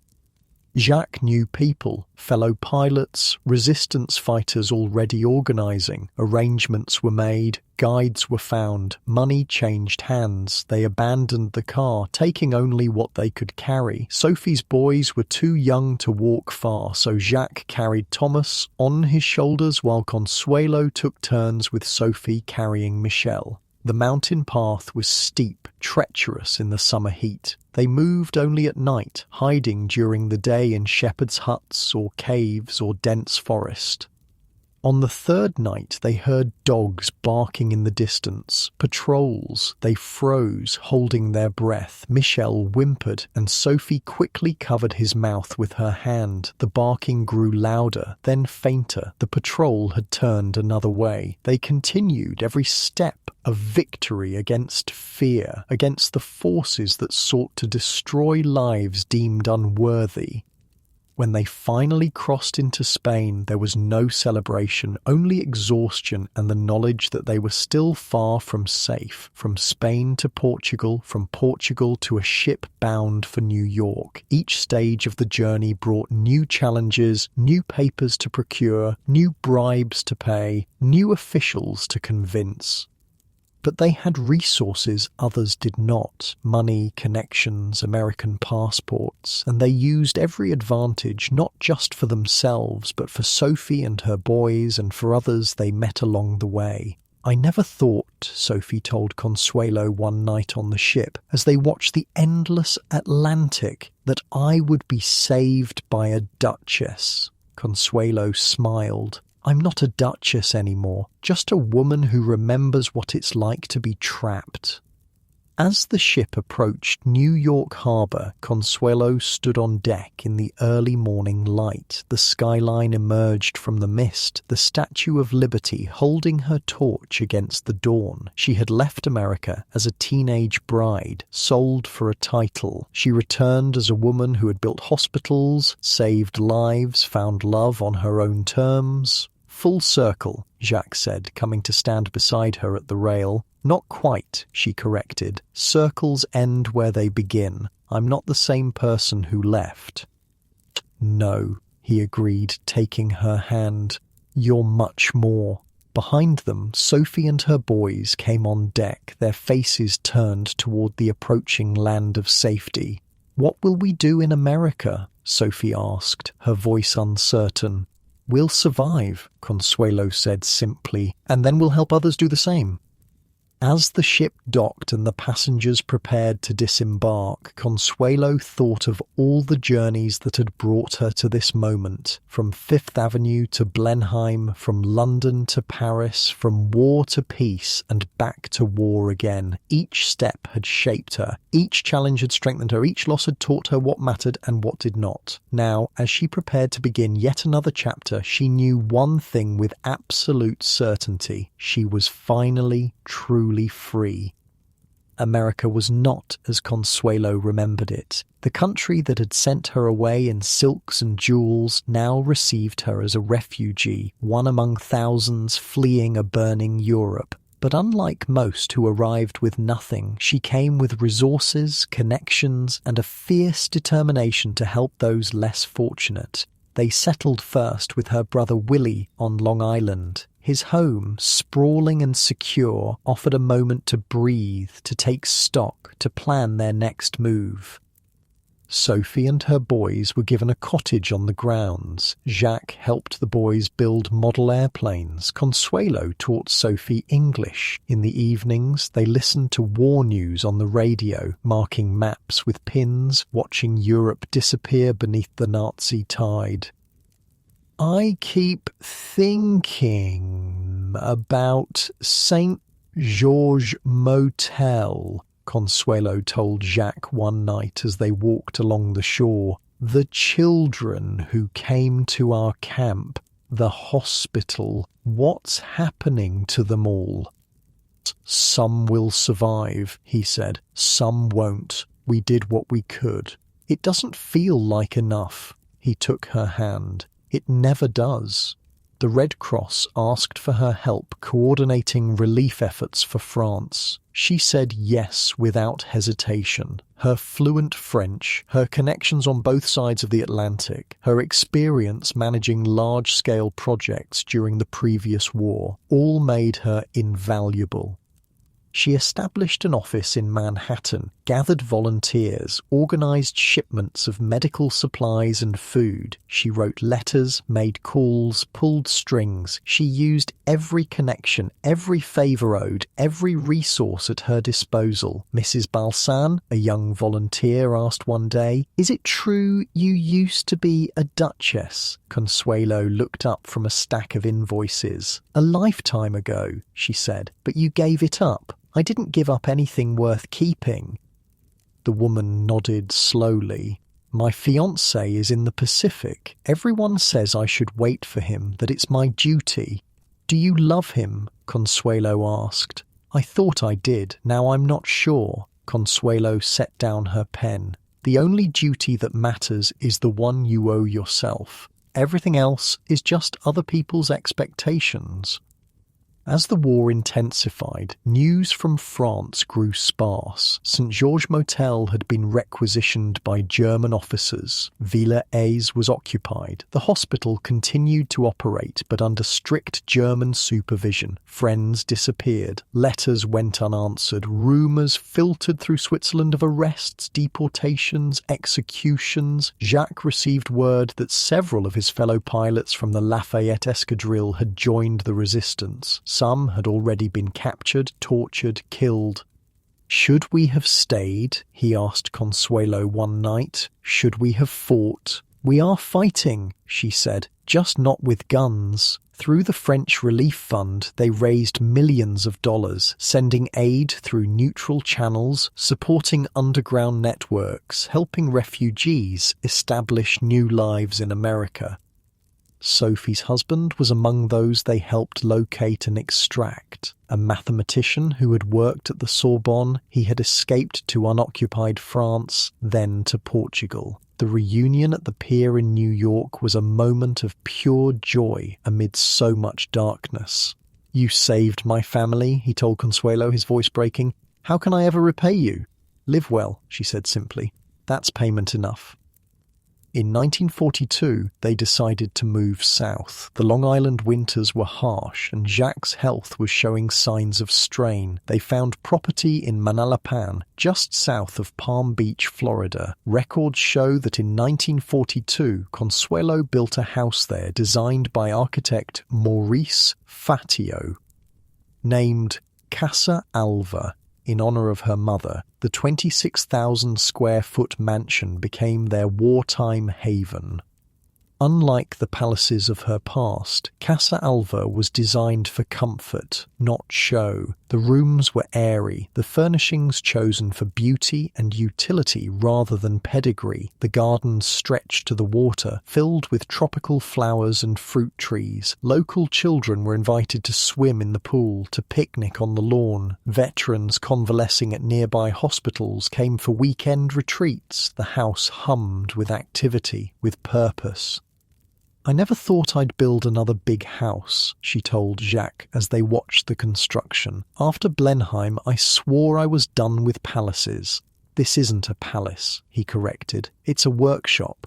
And so it proved to be. The East Wing became headquarters for her wartime relief efforts.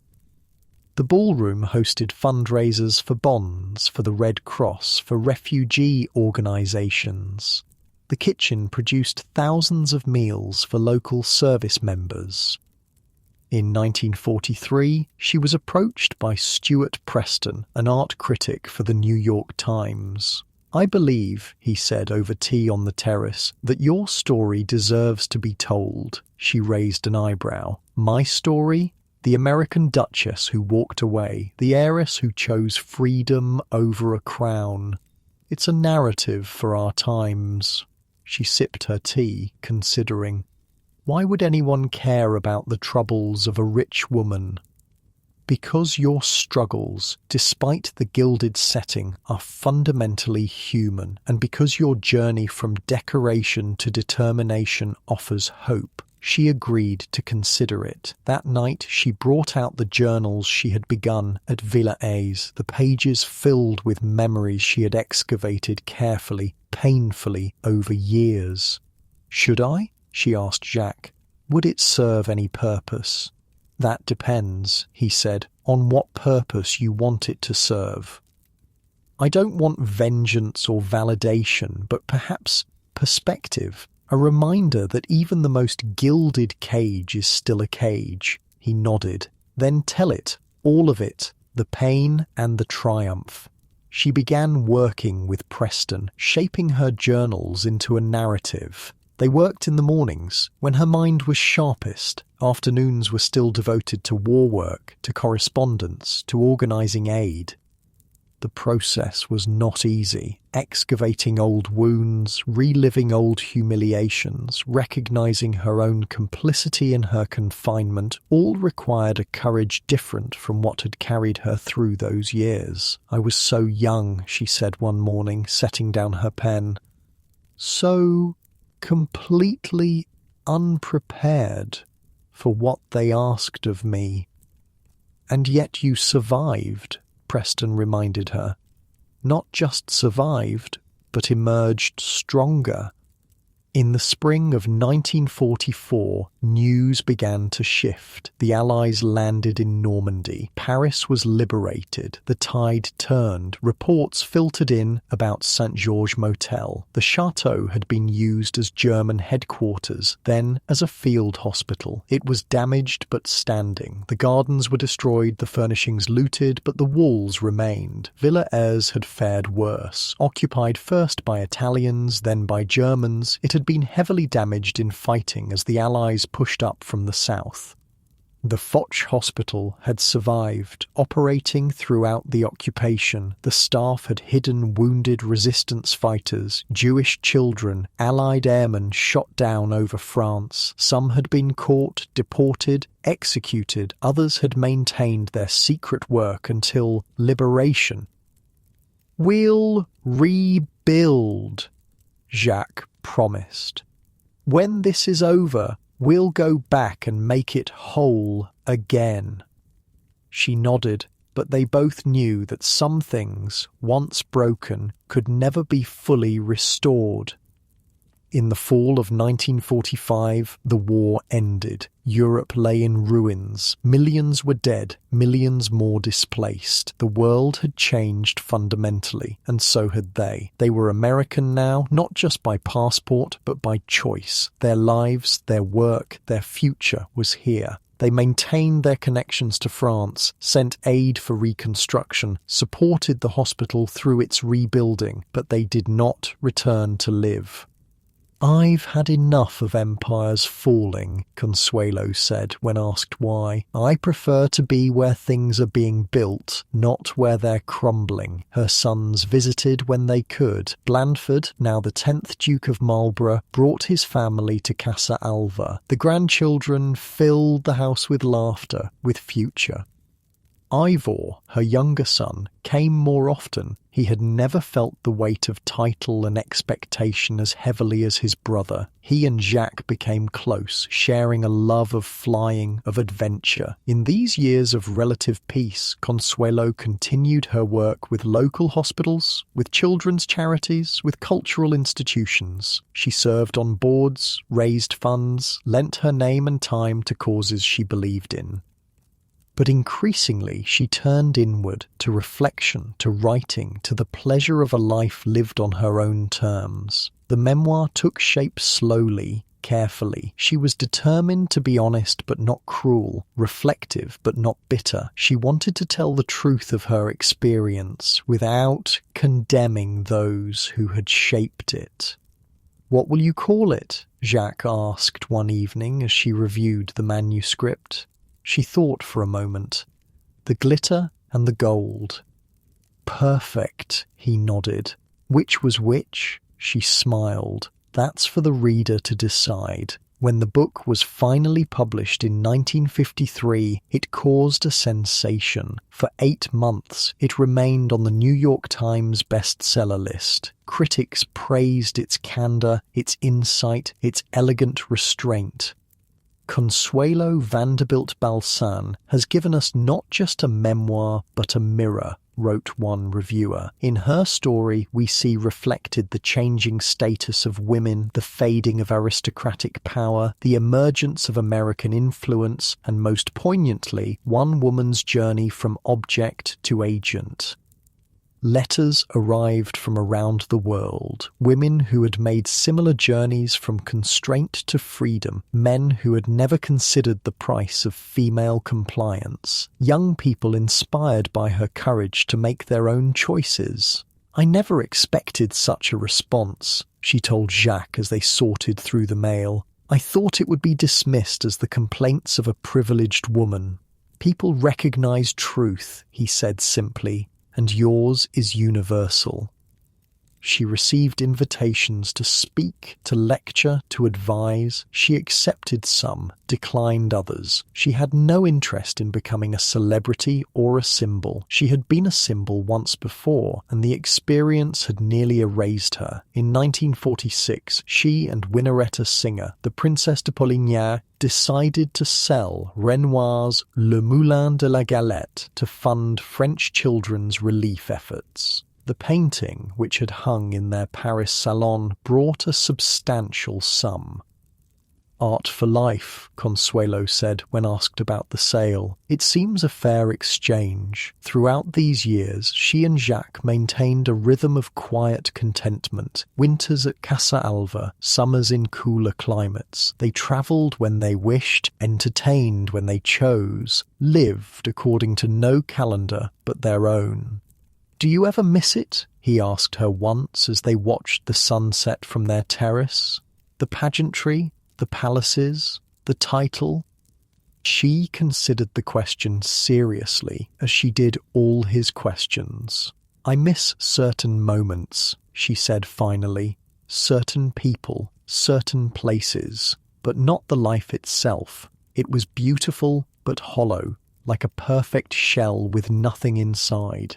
As the years passed, their circle naturally contracted. Old friends died, family members passed away, the world moved on from war to Cold War, from aristocracy to democracy, from empires to independence. They read the papers, followed world events, maintained their interests, but increasingly they found contentment in smaller pleasures, a perfect rose in the garden, a letter from a grandchild, an evening of good conversation with close friends. "I never expected this," she told him one night, as they sat on the terrace, watching stars emerge over the ocean. "When I walked down that aisle at St. Thomas, I thought my life was over. I never imagined all that would come after." Life, he said, has a way of surprising us. In 1956, the shadows returned. Ivor, her beloved younger son, was diagnosed with a brain tumour. The prognosis was poor from the start. He declined rapidly, his bright spirit dimming by degrees. She went to him in England, sat by his bedside, held his hand. They spoke of childhood, of memories, of things that mattered and things that did not. "I've been thinking about Blenheim," he said one afternoon, his voice weak but his mind still clear. "How strange that such beauty could contain so much unhappiness." "Beauty without love," she said, "is just decoration." He nodded. "You taught me that, not in words, but in how you lived." When he died, she remained composed, dignified in her grief. She had learned long ago not to break in public, not to show the depth of her pain. But alone with Jacques, she allowed herself to crumble, to rage, to weep for the boy who had once been her secret joy in a house of rules and silence. "It's not fair," she sobbed. "He was the gentle one, the kind one." Jacques held her, rocked her, let her grief flow without trying to stem it. "No," he agreed. "It's not fair. Nothing about death ever is." They buried Ivor in the churchyard at Bladon, near Blenheim. The service was small, private, attended by family and close friends. The Duke of Marlborough, her son John, stood beside her, equally broken, for a moment as they watched the coffin lowered into the ground. The years fell away. They were not former spouses, not Duke and ex-Duchess, but simply parents united in the most terrible of losses. Less than 2 months after Ivor's death, another blow fell. Jacques, who had seemed indestructible despite his years, became ill. It began with fatigue, with shortness of breath, symptoms they both attributed to grief, to age, to the humid Florida summer, but it progressed quickly. Alarmingly, doctors were called, tests were run, diagnoses were made, treatments prescribed. None made a difference. "Don't look so worried," he told her one morning as she adjusted his pillows. "I've had a good run." "It's not long enough," she protested. He took her hand, his grip still strong though his body was failing. "We've had 35 years, he said. "That's 35 more than we might have had if you'd made different choices." She sat beside him, watching the rise and fall of his chest, memorizing the lines of his face, the shape of his hands, everything that made him Jacques. "I don't regret a single day," she said. "Nor I," he smiled. "Not even the ones when you were being stubborn." "I'm never stubborn," she replied, the familiar teasing comfortable even now. "I'm determined." "Ah, yes," he chuckled weakly. "My mistake." In his final days, he drifted in and out of consciousness. When lucid, he spoke to her of practical matters, finances, properties, arrangements. When dreaming, he spoke in French, called out to old comrades, relived flights over Morocco, over France, over war and peace. She never left his side. She fed him when he could eat, gave him water when he could drink, held his hand when that was all she could do. On a clear October morning in 1956, with sunlight streaming through the windows and the scent of gardenias drifting in from the garden, Jacques Balzan took his final breath. Consuelo, who had survived the loss of freedom, of dignity, of identity, now faced the loss of the one person who had truly seen her, not as an heiress or a duchess or a symbol, but simply as herself. She did not collapse. She did not shatter. She had learned over decades how to bear unbearable things. She arranged the funeral, received friends, answered condolence letters. She maintained the routines of life, meals, correspondence, charity meetings. She went through the motions of living while grief worked its slow alchemy within. "I don't know how to do this," she confessed to her old friend Cecil Beaton when he came to visit. "I don't know how to be without him." "You don't have to know yet," Cecil said gently. "You just have to keep breathing until the knowing comes." And so she did. Day by day, breath by breath, she continued. She sold Casa Alva the following year. It was too large, too empty without Jacques. She moved to a smaller house in Southampton, closer to family, to old friends, to the rhythms of a life she understood. The house was elegant, but unpretentious, with a garden she tended herself, rooms filled with books and memories, windows that let in light and air. Here she settled into a quieter chapter. She still served on boards, still raised funds for causes she believed in, still maintained her correspondences, but increasingly she turned toward reflection, toward the inner life that had sustained her through so much. She read voraciously: history, biography, poetry, fiction. She spent hours in her garden, hands in the earth, mind free to wander. She wrote letters, journals, notes for another book she might or might not complete.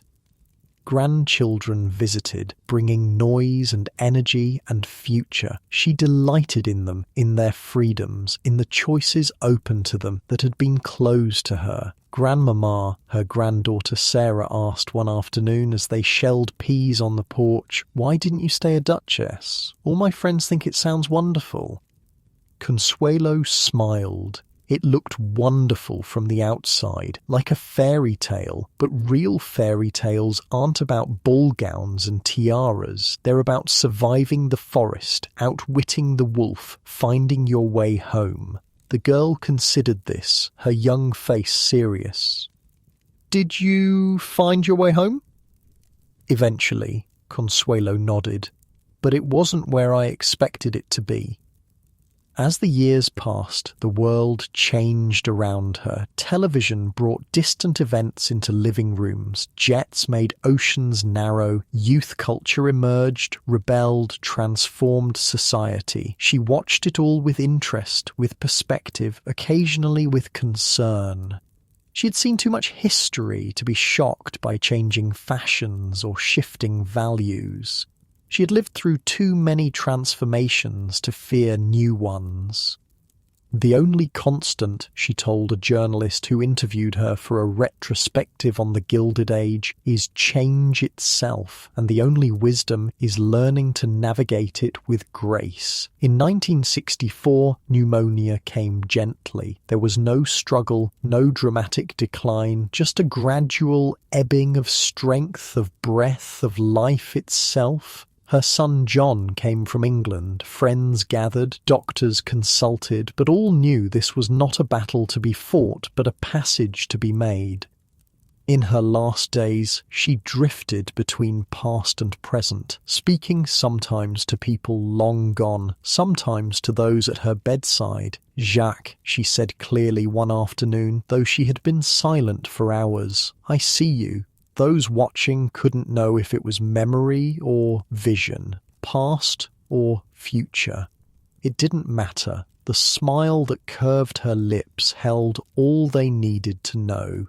On December 6, 1964, in her Southampton home, Consuelo Vanderbilt Balsan took her final breath. She was 87 years old.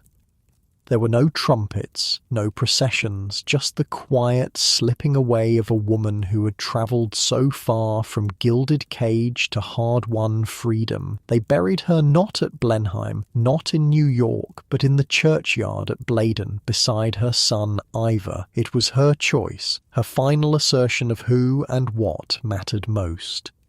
The woman who had been sold for a title, who had walked away from a palace, who had built hospitals and saved lives, who had loved and lost and survived it all, came home at last to the quiet earth, not as a duchess, not as an heiress, but as herself, Consuelo.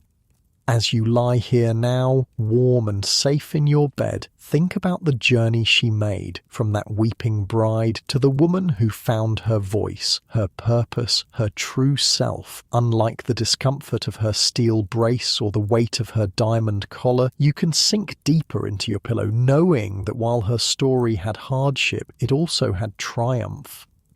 The world that shaped her is gone now. The palaces remain as museums, the titles as echoes, but her story of constraint and freedom, of sacrifice and survival, of finding purpose beyond pageantry, remains as relevant as ever. For in the end, her greatest achievement was not the hospital she built or the lives she saved or the memoir she wrote, though all were significant. It was the simple, profound act of becoming herself, of shedding the glitter to find the gold. In the years following Consuelo's death, her story might have faded into the shadows of history, just another tale of wealth and aristocracy from a bygone era. But something about her journey continued to resonate, to echo through generations far removed from the Gilded Age.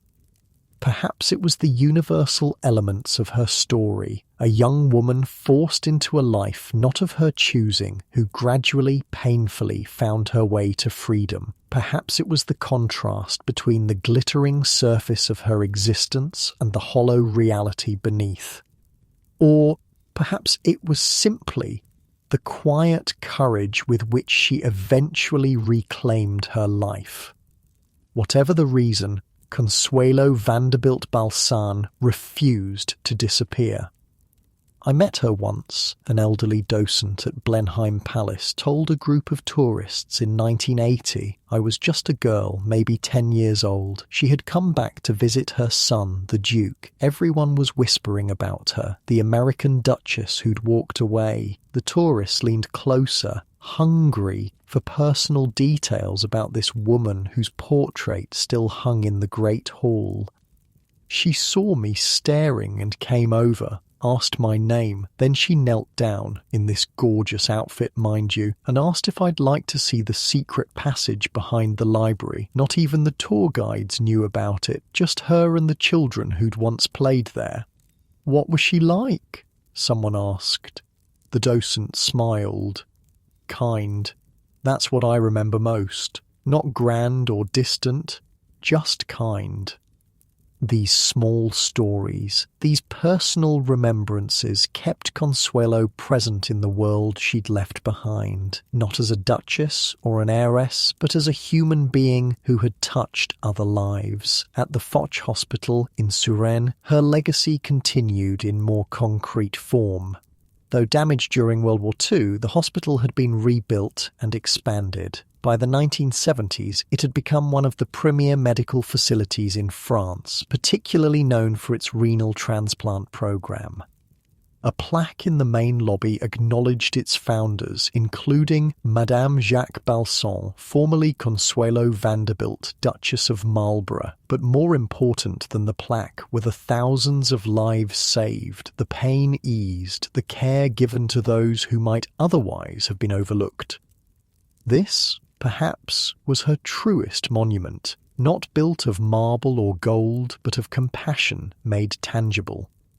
In New York, the charitable organizations she had supported continued their work, often unaware of the role she had played in their founding or funding. The homes for prisoners' wives, the programs for unwed mothers, the scholarships for working-class women, and all carried forward the vision of a woman who had once been dismissed as merely decorative. Her grandson John, the 11th Duke of Marlborough, kept her memory alive at Blenheim. In interviews, he spoke of her with affection and respect, acknowledging the difficult circumstances of her marriage to his grandfather, but emphasizing her strength, her dignity, her eventual triumph. She found herself, he told a journalist in 1982, in spite of everything that conspired to prevent it. That's no small achievement. Her memoir, The Glitter and the Gold, was republished in 1975, finding a new audience among women of the feminist movement. They recognized in Consuelo's story their own struggles against constraint, their own journey towards self-determination. "What strikes me about Consuelo Vanderbilt," wrote Gloria Steinem in a review, "is not how much the world has changed since her time, but how much remains the same. The cages may be less visible, the bars more flexible, but the pressure to conform, to sacrifice authenticity for acceptance continues to shape women's lives." Young women reading her story in college dorm rooms or suburban bedrooms found in this woman from another century a kindred spirit, someone who understood the cost of compliance and the value of rebellion. "I discovered her book when I was 19, a woman told NPR during a segment on influential memoirs. I was struggling with my parents' expectations, with the path they'd laid out for me, reading about this woman who'd been literally sold into marriage, who'd endured years of unhappiness before finding her way to freedom. It gave me courage to make my own choices." In Palm Beach, Casa Alva changed hands several times after Consuelo sold it in 1957, but locals still told stories about the duchess turned humanitarian who had opened her home to wounded veterans, refugee children, anyone in need. "My grandfather was one of those kids," a middle-aged man told a Palm Beach Post reporter in 1990. "Italian immigrant, dirt poor. She invited the whole neighborhood to swim in her pool every Sunday, served ice cream and cookies, never acted like she was better than anyone else, though God knows she could have."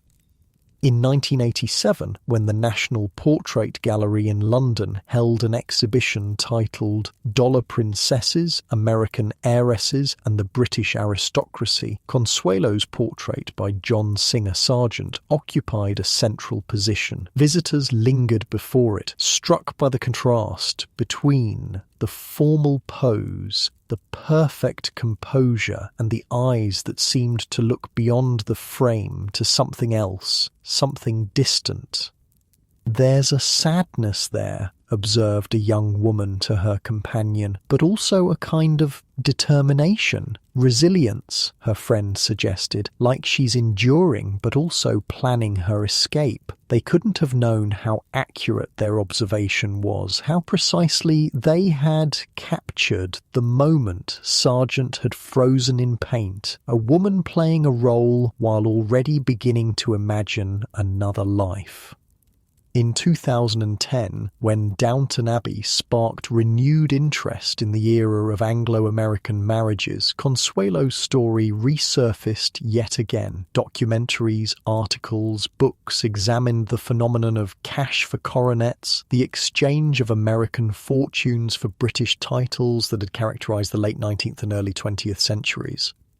But among all these stories, Consuelo stood out, not just for the scale of her dowry or the prestige of her title, but for what came after, for her refusal to remain merely an ornament, her insistence on becoming an agent in her own life. "We think of these women primarily as victims or trophies," a historian commented in a BBC documentary, and certainly many were exactly that. But Consuelo Vanderbilt represents something else, the possibility of transformation, of reclamation, of finding purpose beyond the role you've been assigned. At St. George Motel, the chateau that had meant so much to Consuelo and Jacques, new owners discovered a cache of letters in 2005 while renovating a previously sealed room. Correspondence between the Balsans and local families, records of children hosted at the summer camps, plans for the hospital, all testified to lives dedicated not to display but to service. "I never expected to find this history here," the new owner told a French newspaper. "We knew the chateau had once belonged to an American duchess and a French aviator, but we didn't know they had touched so many lives." The letters were eventually donated to a French historical society, adding another layer to the understanding of a woman who had once been reduced to a single dimension: the dollar princess, the American duchess. In Southampton, where Consuelo had spent her final years, her presence lingered in subtler ways. The garden she had tended, though transformed by subsequent owners, still bloomed with some of the roses she had planted. The church where she had quietly worshipped still displayed the modest plaque acknowledging her donation to restore the stained glass windows, and occasionally, very occasionally, someone would remember. "My grandmother cleaned house for her," an elderly woman told a newcomer at a community luncheon in 2012, said she was the least demanding rich person she'd ever worked for, always asked about her family, remembered their names, sent presents at Christmas. Just decent, not putting on airs. In 2015, when a new biography of Consuelo was published, the author visited Blenheim churchyard, where Consuelo rests beside her son Ivor. The simple headstone, weathered by decades of English rain, bears only her name, her dates, and the words, "At peace." "It struck me," the author later wrote, "how fitting this epitaph is. Not duchess or philanthropist or any of the other roles she played, but simply this acknowledgement of what she had finally found after so much struggle: peace." At Blenheim Palace, tourists still pause before Sargent's portrait of Consuelo with her son Ivor, captivated by her beauty, her poise, the indefinable something in her expression that hints at depths beneath the polished surface.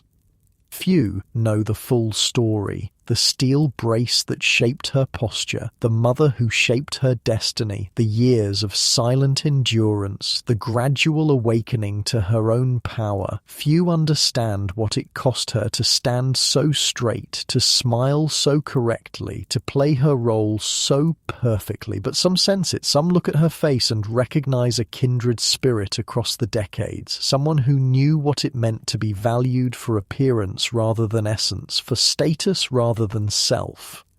"She looks like she's got secrets," a teenage girl observed to her mother during a palace tour in 2018. "Like she knows stuff no one else does." Her mother studied the portrait. "I think you're right. I think she saw through it all." In 2020, when the COVID-19 pandemic swept across the world, forcing people into isolation, confining them within their homes, Consuelo's memoir found yet another audience. Readers discovered in her story of confinement and eventual liberation a resonance with their own restricted circumstances, their own longing for freedom. Or reading about someone who spent years in a gilded cage makes our own lockdowns more bearable, wrote one reviewer. If Consuelo Vanderbilt could endure decades of constraint and emerge with her humanity not just intact but enlarged, surely we can manage a few months. Her story spoke to something fundamental: the human need for autonomy, for authentic connection, for purpose beyond mere existence. In every generation, in every circumstance, these needs reassert themselves, making her journey as relevant in the 21st century as it had been in the 20th. In a world increasingly dominated by surfaces, by carefully curated social media images, by wealth displayed rather than shared, by appearance valued over substance, Consuelo's rejection of glitter in favor of gold offers a necessary corrective, a reminder of what truly matters. If she were here now, What would she make of our world? Would she recognize the patterns she had fought against, the constraints she had overcome? Would she see progress in women's lives, or merely more subtle forms of limitation? Perhaps she would point out that cages come in many forms, not just marriages arranged for status or wealth, but also lives arranged around others' expectations, others' definitions of success, others' visions of what constitutes a worthy life. Perhaps she would remind us that freedom is never simply given but must be claimed, often at great cost, that finding one's authentic self requires courage, requires persistence, requires the willingness to disappoint others in order to be true to oneself. Or perhaps she would simply smile that composed, slightly enigmatic smile captured in photographs from her later years, the smile of a woman who had seen through the illusions of her time, who had paid the price of truth and who had found it worth every penny. In one of her last interviews, given to a women's magazine in 1960, Consuelo was asked what advice she would give to young women facing difficult choices. "Trust your own compass," she said. "The world will offer you many maps, many directions. Some will promise security, some excitement, some approval. But only you can know which path leads toward your true self. And only by following that path, however uncertain it seems, can you find genuine fulfillment." Then she added, with the slight knowing smile that had become her hallmark, "And remember that it's never too late to change direction. I was 43 when I began my real life. Some begin at 20, some at 60. The only failure is never beginning at all." This, perhaps, is her most enduring legacy, not the hospitals built or the memoirs written or the charities founded, but this essential wisdom distilled from a life of extraordinary contrasts, the wisdom of a woman who had inhabited both prison and freedom, both glitter and gold, and who knew the difference at a soul level. In 2022, a letter surfaced in a private collection written by Consuelo to a friend in 1962, 2 years before her death. In it, she reflected on her long, complicated journey. Looking back, she wrote, "I see that everything, even the painful parts, perhaps especially those, had purpose. The cage taught me the value of freedom.